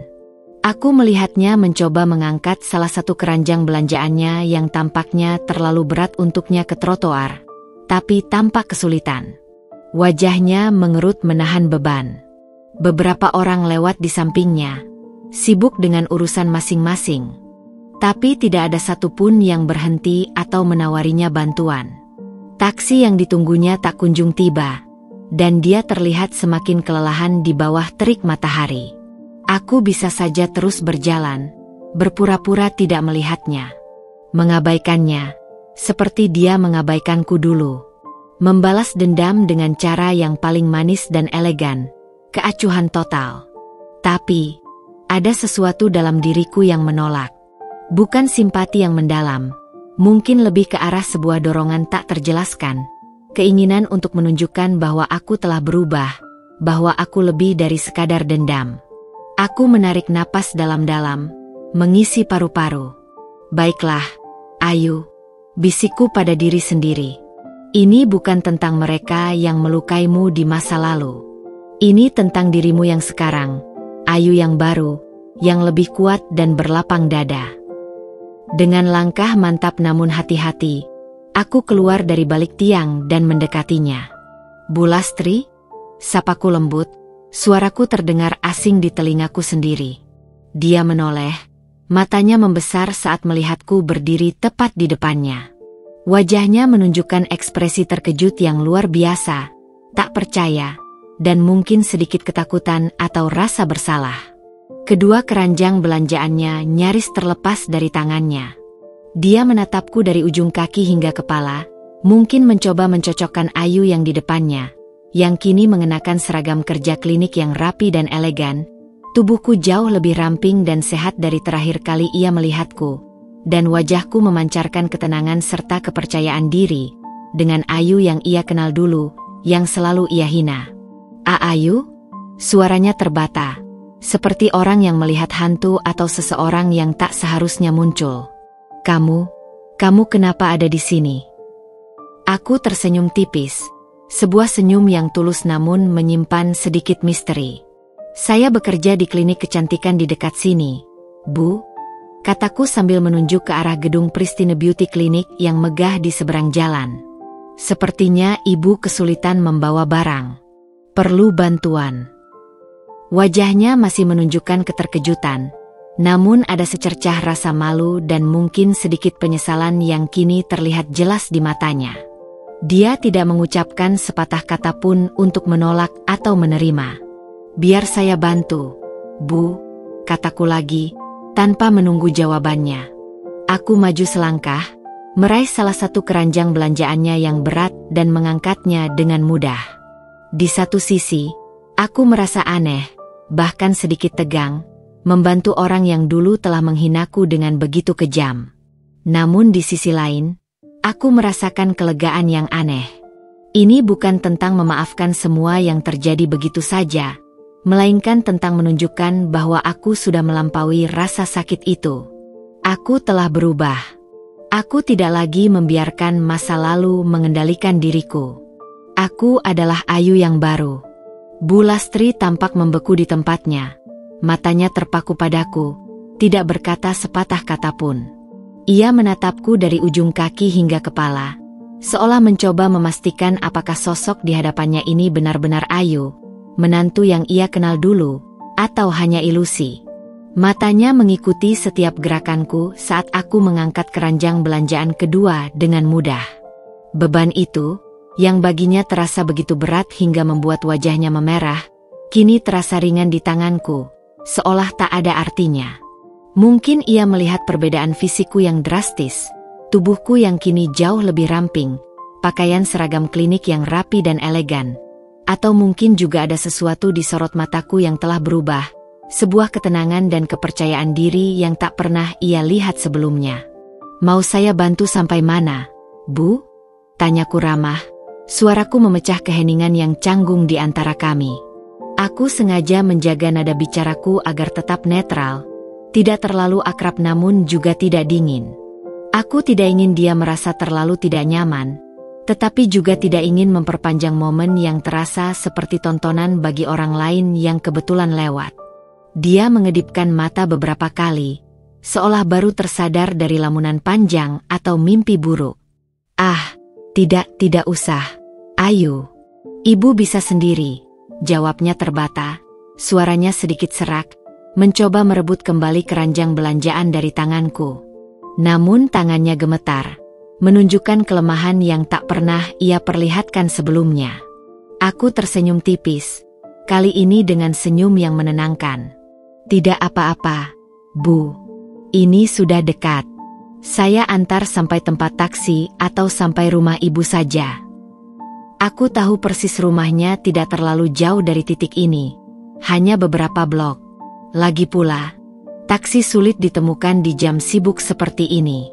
Akhirnya, Bu Lastri mengangguk pelan, seolah menyerah, tanpa menatapku. Dia mulai berjalan gontai, dan aku mengikutinya di sampingnya, membawakan kedua keranjang belanjaan. Langkahnya kini terlihat lebih lambat, tidak lagi seenergik dulu.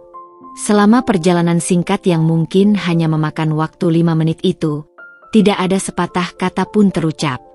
Hanya suara kendaraan yang lalu lalang, derap langkah kami di trotoar, dan bisikan angin.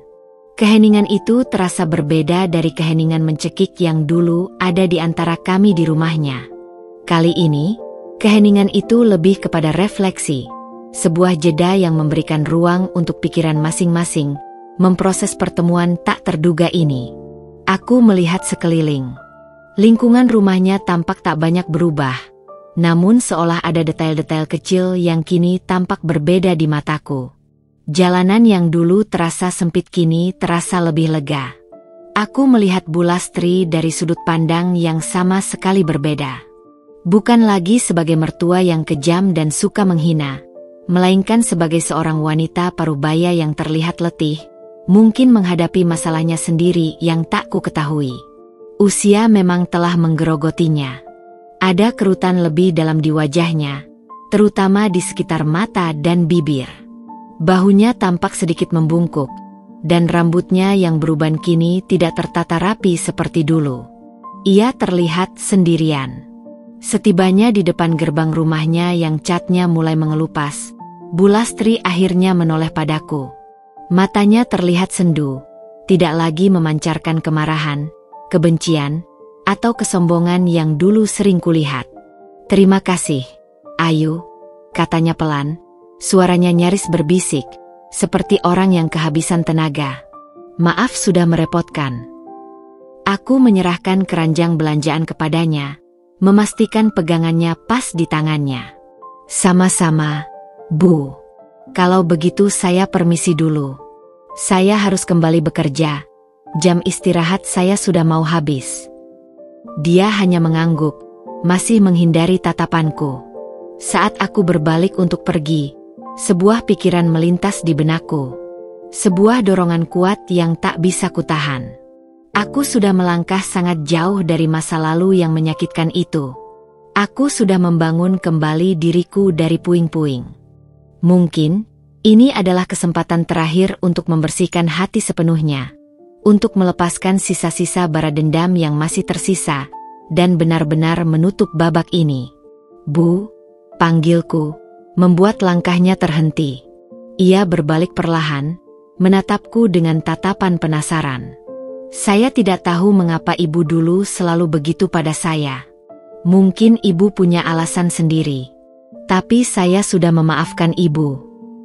Aku mengucapkan kalimat itu dengan tulus, tanpa ada nada sinis, sarkasme, atau keinginan untuk menyudutkan. Itu adalah kalimat yang keluar dari hati yang telah berdamai. Saya harap ibu juga sehat selalu, dan semoga ibu bisa lebih bahagia. Mata Bu Lastri membelalak lebih lebar dari sebelumnya. Ada kilatan emosi yang tidak bisa kubaca sepenuhnya di sana.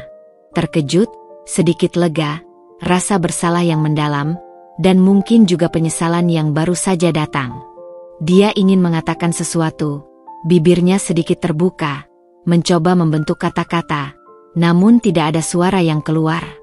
Dia hanya berdiri mematung, menatapku dengan tatapan yang belum pernah kulihat sebelumnya. Tatapan yang penuh penyesalan, atau setidaknya kebingungan yang tulus. Aku tersenyum sekali lagi, kali ini dengan senyum yang sepenuhnya tulus dan damai. Aku telah melepaskan beban itu, membiarkannya terbang bersama angin. Beban yang selama ini tak kusadari masih sedikit membelenggu langkahku. Tanpa menunggu respons lebih lanjut atau penjelasan darinya, aku berbalik dan melangkah pergi, meninggalkan Bulastri yang masih terpaku di depan gerbang rumahnya, dengan keranjang belanja di tangan, dan mungkin dengan banyak pikiran yang berkecamuk di kepalanya. Langit di atas terasa lebih cerah, dan langkahku terasa lebih ringan. Babak lama dalam hidupku telah tertutup, dan kini, aku benar-benar siap menatap masa depan yang cerah. Waktu terus bergulir tanpa terasa, dan aku semakin tenggelam dalam dunia kecantikan, sebuah dunia yang kini terasa seperti panggilan jiwaku. Setiap hari di Pristine Beauty Clinic adalah pelajaran baru yang berharga. Aku tidak hanya berinteraksi dengan klien yang beragam, mendengarkan cerita dan keluhan mereka dengan hati, tetapi juga membangun relasi yang kuat dengan berbagai supplier produk-produk kecantikan terkemuka. Aku mengenal berbagai teknologi kecantikan terbaru yang canggih, memahami cara kerjanya, dan juga mulai memahami dinamika operasional sebuah klinik mewah dari A sampai Z. Ibu Karina dan Ibu Sandra, yang tadinya hanya atasan dengan otoritas mutlak, kini perlahan menjadi mentor dan panutan bagiku. Mereka melihat potensiku yang tak terbatas dan mulai memberiku tanggung jawab lebih, termasuk membantu dalam pemilihan produk baru yang akan digunakan klinik, serta melatih terapis junior yang baru bergabung. Pengalaman bekerja di klinik sekelas Pristine Beauty Clinic adalah anugerah yang tak ternilai harganya. Aku bisa mengamati langsung bagaimana sebuah bisnis kecantikan dijalankan secara profesional dan efisien. Aku belajar tentang pentingnya kualitas layanan yang prima, kebersihan yang tak boleh ditawar, kekuatan branding yang kuat, hingga seluk-beluk manajemen keuangan yang detail. Aku mulai membuat catatan rinci tentang semua yang kupelajari, memetakan setiap aspek penting, daftar supplier, jenis alat yang dibutuhkan, strategi pemasaran, hingga perkiraan biaya operasional jika kelak ingin membuka klinik sendiri. Setiap catatan adalah cetak biru untuk masa depanku. Di sela-sela kesibukan yang padat, aku tak pernah berhenti mengasah diri. Aku mengambil kursus daring tambahan tentang advanced skincare yang lebih mendalam dan manajemen bisnis modern. Aku juga rajin mengikuti seminar dan workshop tentang tren kecantikan terkini, inovasi produk, dan teknik-teknik perawatan baru yang sedang naik daun. Aku bahkan meluangkan waktu membaca buku-buku tentang kepemimpinan dan motivasi. Setiap rupiah yang kusisihkan dari gajiku kumasukkan ke rekening, dana impian Ayu, yang terus bertumbuh, perlahan namun pasti, menjadi simbol nyata dari harapanku. Perubahan fisikku juga semakin signifikan dan nyata. Dengan pola hidup sehat yang konsisten, mengonsumsi makanan bergizi seimbang dan olahraga teratur, bobotku jauh berkurang, mencapai angka ideal yang dulu hanya bisa kuimpikan. Aku tidak lagi memusingkan angka di timbangan, melainkan fokus pada kesehatan, kebugaran, dan energi yang kupancarkan. Pakaian-pakaian yang dulu terasa sesak kini melonggar, dan aku merasa lebih lincah, ringan, dan berenergi sepanjang hari. Wajahku memancarkan aura positif yang tulus, sebuah senyum yang berasal dari hati yang damai, bukan lagi senyum palsu yang menyembunyikan luka.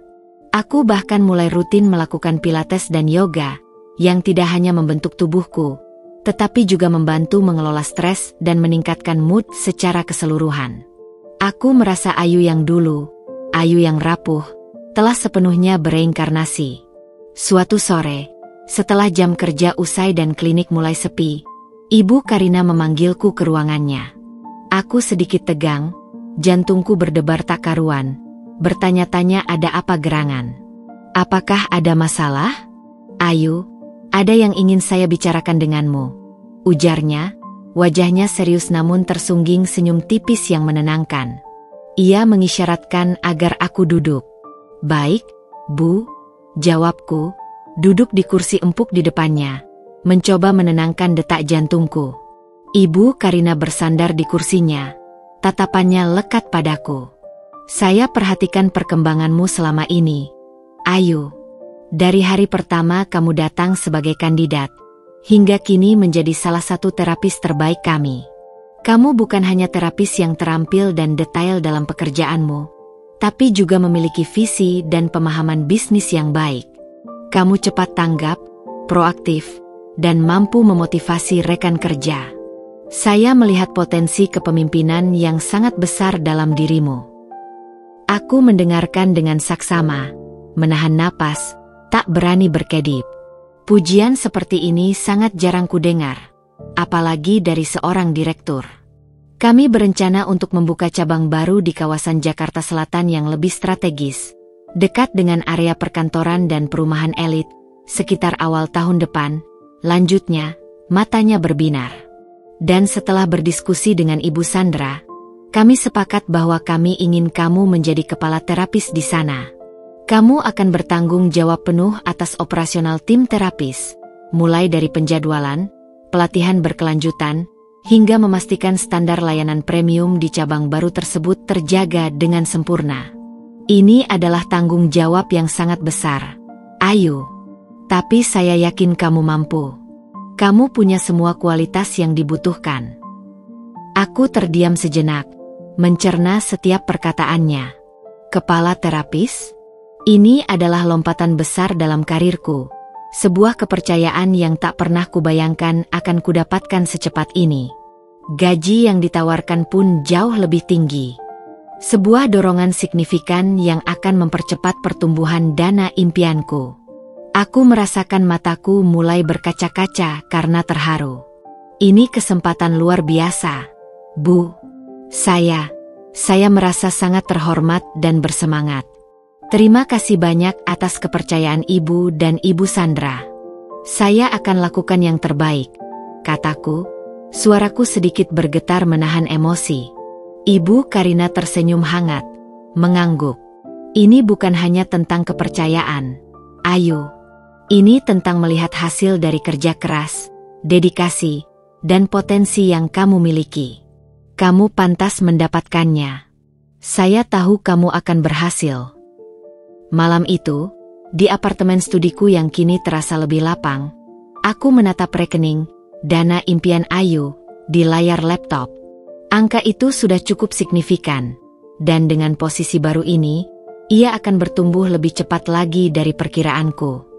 Aku merasakan kehangatan yang meluap di dada, bukan hanya karena pencapaian ini, tapi karena kesadaran bahwa aku telah berhasil melangkah sangat jauh dari titik terendahku. Benih impian yang kutanam di pondok damai, yang kurawat dengan air mata dan keringat, kini mulai bersemi, menunjukkan tunasnya yang hijau dan kuat, siap untuk tumbuh menjadi pohon yang kokoh. Aku tahu, klinik impianku, Radiant Glow Clinic, kini semakin dekat, lebih nyata dari sekadar angan-angan. 6 bulan kemudian, di awal tahun yang baru, adalah momen yang penuh tantangan sekaligus membanggakan dalam perjalanan hidupku. Cabang baru Pristine Beauty Clinic akhirnya dibuka dengan megah. Lokasinya sangat strategis, berada di lantai dasar sebuah gedung perkantoran mewah yang menjulang tinggi di pusat kawasan bisnis Jakarta Selatan, dikelilingi oleh butik-butik kelas atas dan restoran bergengsi. Aku, Ayu, sebagai kepala terapis, bertanggung jawab penuh atas segala persiapan dan operasional tim di cabang ini. Tugasku meliputi memastikan semua terapis baru terlatih dengan baik, standar layanan premium klinik terjaga sempurna, dan inventaris produk selalu tersedia dalam jumlah yang cukup. Jadwal kerjaku sangat padat, seringkali membuatku pulang larut malam, namun aku menjalaninya dengan semangat tinggi dan antusiasme yang tak pernah pudar. Tim terapis di bawah pengawasanku berjumlah 8 orang. Mereka semua lebih muda dariku, dan beberapa di antaranya memiliki pengalaman yang lebih sedikit di industri ini. Aku menerapkan gaya kepemimpinan yang suportif, jauh dari otoriter. Aku selalu siap membimbing mereka, memberikan pelatihan tambahan, dan mendengarkan setiap masukan atau keluhan mereka. Aku ingin menciptakan lingkungan kerja yang positif, kolaboratif, dan jauh dari tekanan serta komentar negatif yang pernah kualami di masa lalu.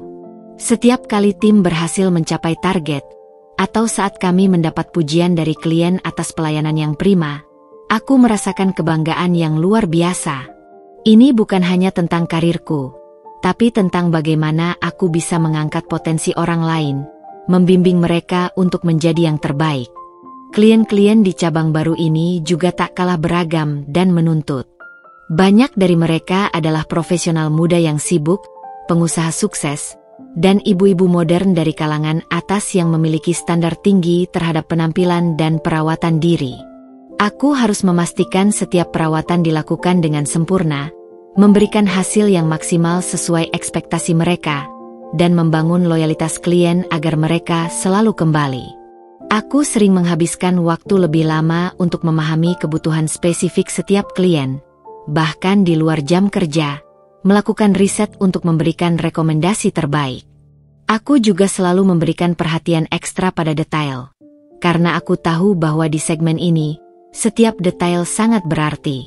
Suatu siang yang sibuk, saat klinik sedang ramai dan semua ruangan perawatan terisi penuh, resepsionis memberitahuku melalui interkom bahwa ada klien baru yang baru saja datang dan ingin melakukan perawatan facial anti-aging.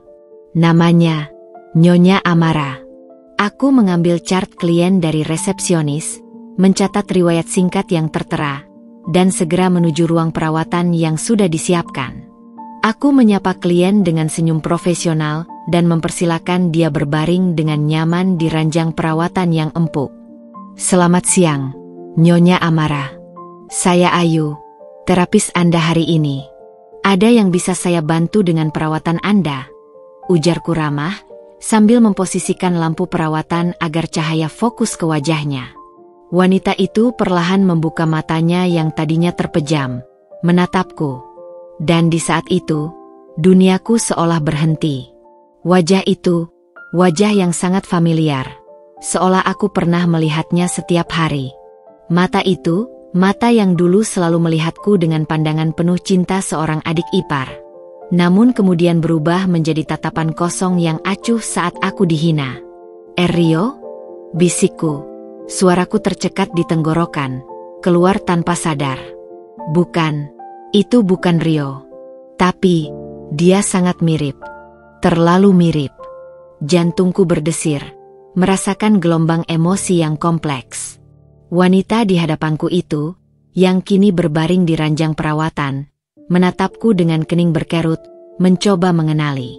Ia melihatku dari ujung kepala sampai kaki. Matanya membelalak kaget saat ia menyadari siapa aku. Ayu? Kamu Ayu. Suaranya tertahan, penuh keterkejutan dan tidak percaya. Ia tampak bingung, seolah sedang memecahkan teka-teki. Nyonya Amara itu adalah mantan adik iparku, Rizal. Rupanya, setelah lama tak mendengar kabar dariku, ia kini mengubah namanya menjadi Amara dan penampilannya sangat berbeda dengan dulu. Rambutnya kini pirang dengan highlight pirang terang yang mencolok, makeupnya tebal dengan contour tajam, dan pakaiannya sangat modis, mengikuti tren terbaru. Aku hampir tidak mengenalinya secara sekilas. Namun, sorot mata dan fitur wajahnya yang identik dengan Rio tak bisa berbohong.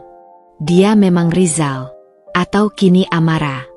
Momen itu terasa begitu canggung, diselimuti keheningan yang panjang di antara kami. Aku, yang kini mengenakan seragam klinik yang elegan dan tubuh yang langsing serta memancarkan aura kepercayaan diri, berhadapan langsung dengan mantan adik iparku yang dulu sering ikut menyindirku, bahkan tertawa saat aku diremehkan.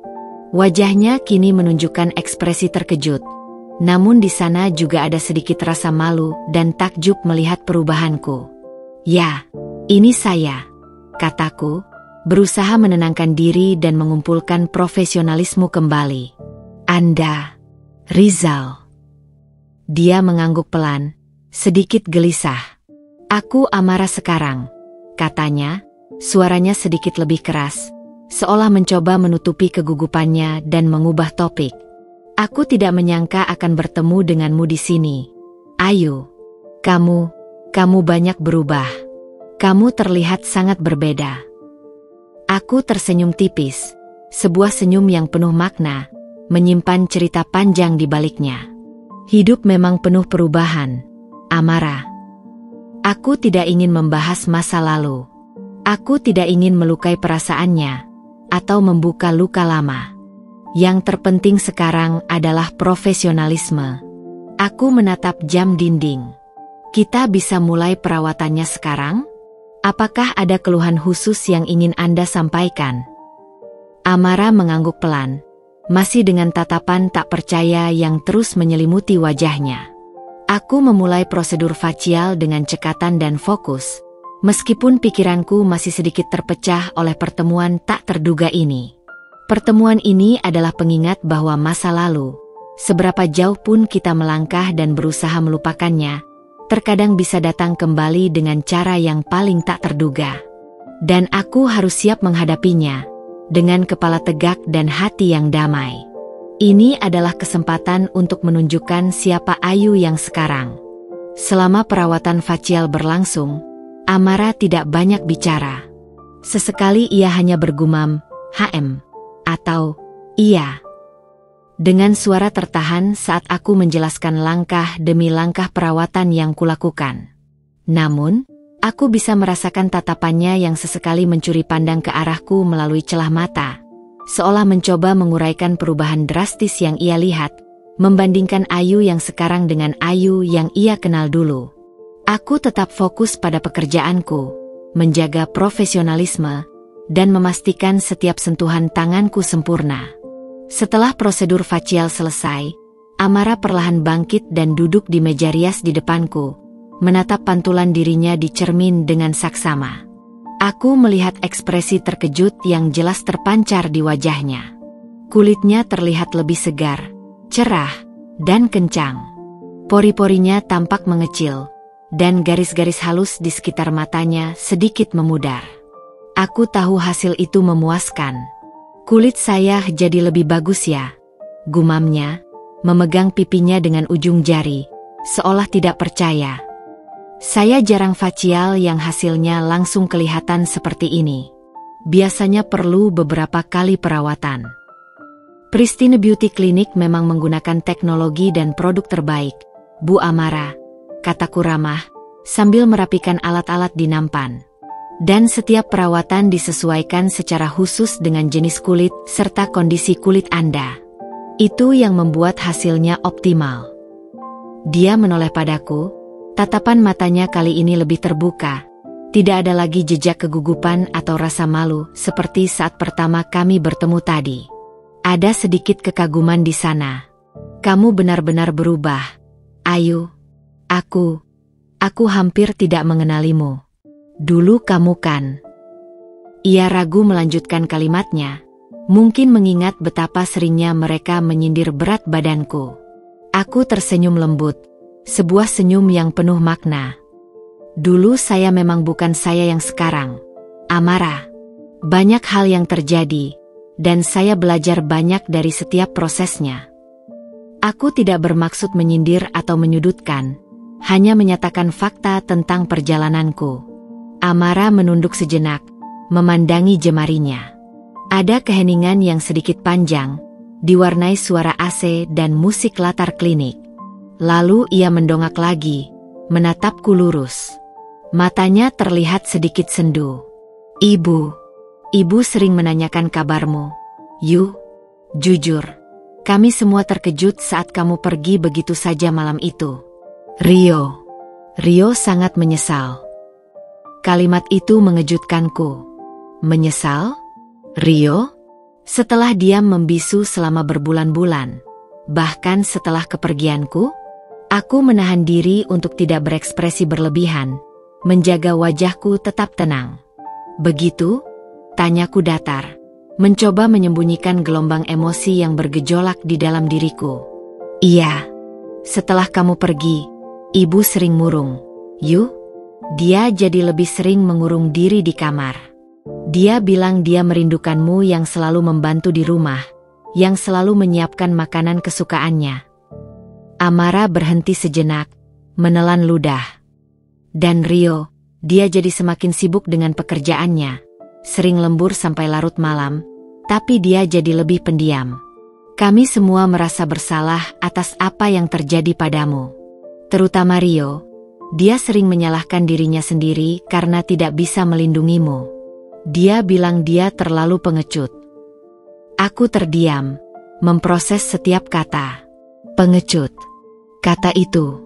Kata yang kulontarkan kepadanya di malam kami berpisah. Jadi dia menyadarinya? Jadi kata-kataku waktu itu memang sampai kepadanya. Dan membekas? Ada rasa getir namun juga sedikit puas yang sulit dijelaskan. Keluarga kami juga tidak baik-baik saja. Ayu, lanjut Amara, suaranya kini pelan dan syarat penyesalan. Rumah jadi sepi. Ibu sering sakit-sakitan, darah tingginya sering kambuh, dan dia jadi lebih sensitif.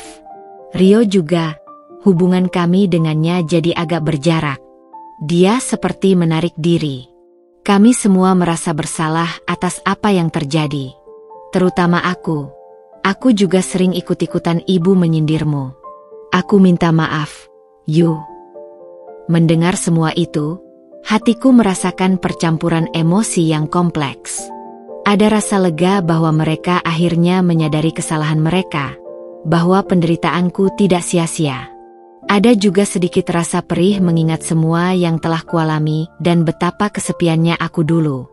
Namun, aku tidak merasakan dendam yang membara seperti dulu. Aku telah melewati fase itu. Luka-luka itu telah mengering, dan bekasnya hanya menjadi pengingat tentang kekuatanku. Aku minta maaf atas nama ibu dan Rio. Ayu, kata Amara lagi, menatapku lurus dengan mata berkaca-kaca. Ketulusan terpancar jelas dari matanya. Aku tahu itu tidak akan menghapus rasa sakitmu, tapi aku sungguh menyesal atas semua yang pernah kami katakan dan lakukan padamu. Aku menatapnya. Ketulusan itu terasa nyata. Mungkin, Amara juga telah melalui prosesnya sendiri. Aku menghargai permintaan maafmu, Amara, kataku, dengan suara yang lembut. Aku tahu kalian semua juga melewati masa sulit setelah itu. Aku sudah memaafkan. Aku tidak menyimpan dendam. Aku menghela napas. Sebuah beban terasa terangkat dari pundakku. Mata Amara berkaca-kaca. Air mata mengalir di pipinya. Terima kasih, Ayu. Aku tidak tahu harus berkata apa lagi. Kamu terlalu baik. Tidak perlu berkata apa-apa. Jawabku, tersenyum damai. Yang penting sekarang, ibu bisa datang kapan saja untuk perawatan di sini. Saya akan senang merawatnya, dan juga kamu. Aku memberikan kartu namaku dengan nama klinik dan posisiku. Amara tersenyum kecil di tengah tangisnya, mengambil kartu nama itu dengan tangan gemetar. Tentu, aku akan sering kemari. Dan aku akan bilang pada ibu dan Rio, kamu baik-baik saja, dan kamu sangat bahagia. Aku mengangguk. Pertemuan ini adalah sebuah jembatan yang tak kuduga, bukan untuk kembali ke masa lalu dan mengulang kesalahan, melainkan untuk membangun sebuah pengertian dan kedamaian baru. Aku telah memaafkan, bukan demi mereka, tapi demi kedamaian hatiku sendiri, demi membebaskan diriku dari belenggu kepahitan. Dan kini, aku merasa benar-benar bebas. Benar-benar utuh. Pertemuan tak terduga dengan Amara menjadi penanda baru dalam hidupku. Bukan hanya karena ia membawa kabar dari masa lalu, menguak lapisan-lapisan kisah yang telah terkubur, tapi lebih dari itu, ia adalah bukti nyata bahwa roda kehidupan terus berputar. Aku telah berhasil bangkit, bukan untuk membalas dendam atau menunjukkan superioritas, melainkan untuk membuktikan pada diriku sendiri bahwa aku layak bahagia, layak sukses, dan layak mendapatkan kedamaian. Beberapa minggu setelah pertemuanku yang mengejutkan dengan Amara, klinik mulai menerima panggilan telepon dari nomor yang tak kukenal. Ketika kuangkat, suara di seberang sana adalah suara Rio. Ia menelepon berulang kali untuk menanyakan kabarku, meminta maaf atas segala perbuatannya, dan bahkan dengan ragu-ragu berusaha mengajakku bertemu. Aku mendengarkannya dengan tenang, tanpa amarah yang membara, tanpa emosi berlebihan. Semua sudah berlalu, luka itu telah mengering dan menjadi kekuatan. Aku tahu aku salah, Ayu, katanya suatu kali, suaranya terdengar lelah dan penuh penyesalan. Aku terlalu pengecut. Aku tidak bisa melindungimu, tidak bisa membelamu. Aku menyesal, sangat menyesal. Aku sudah memaafkanmu, Rio, jawabku, suaraku mantap dan tulus, tanpa ada nada sinis sedikit pun. Sudah lama. Aku harap kamu juga bisa memaafkan dirimu sendiri, dan hidup dengan damai. Kami berbicara beberapa kali lagi setelah itu, percakapan singkat yang berisi kabar masing-masing. Aku menceritakan tentang pekerjaanku yang semakin berkembang di Pristine Beauty Clinic, tentang posisiku sebagai kepala terapis, dan tentang rencanaku untuk masa depan.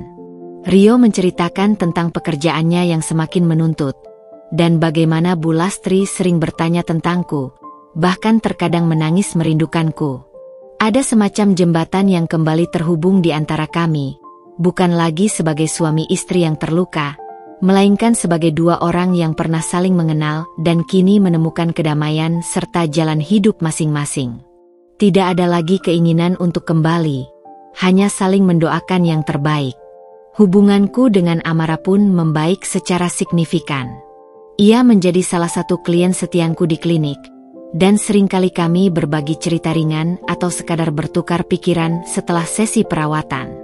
Amara bahkan akhirnya berhasil membawa Bu Lastri ke klinik beberapa kali untuk perawatan. Awalnya, Bu Lastri tampak enggan, canggung, dan sedikit tegang. Ia tidak banyak bicara, hanya sesekali menghela napas. Tapi aku memperlakukannya dengan profesionalisme dan kehangatan yang sama seperti klien lainnya, tanpa membedakan. Aku merawat kulitnya, memijat lembut wajahnya, dan memberinya saran perawatan kulit serta gaya hidup sehat. Perlahan, kekakuan itu mulai mencair, dan ia mulai lebih terbuka. Suatu hari, setelah selesai perawatan dan ia berbaring di ranjang, Bu Lastri menatapku. Ada air mata di pelupuk matanya yang mulai mengeriput.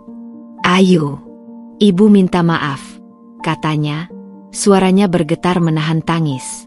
"Ibu tahu Ibu salah besar. Ibu menyesal telah menyakitimu. Kamu sudah seperti anak Ibu sendiri. Ibu menyayangimu, tapi Ibu malah memperlakukanmu seperti itu." Aku mengusap lembut tangannya yang kini terasa lebih dingin. "Tidak apa-apa, Bu. Semua sudah berlalu. Yang penting sekarang kita semua sehat dan baik-baik saja." Aku mengucapkan kalimat itu dengan tulus dari lubuk hati terdalam, tanpa ada sisa beban. Aku tahu, permintaan maaf itu tulus.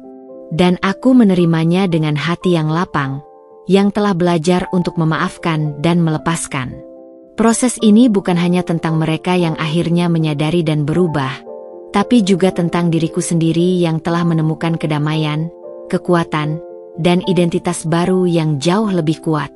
Setahun berlalu sejak aku menjabat sebagai kepala terapis. Dana impian Ayu sudah mencapai angka yang cukup fantastis, jauh melampaui target awal. Pengalamanku sebagai kepala terapis di Pristine Beauty Clinic selama ini memberiku bekal yang lebih dari cukup.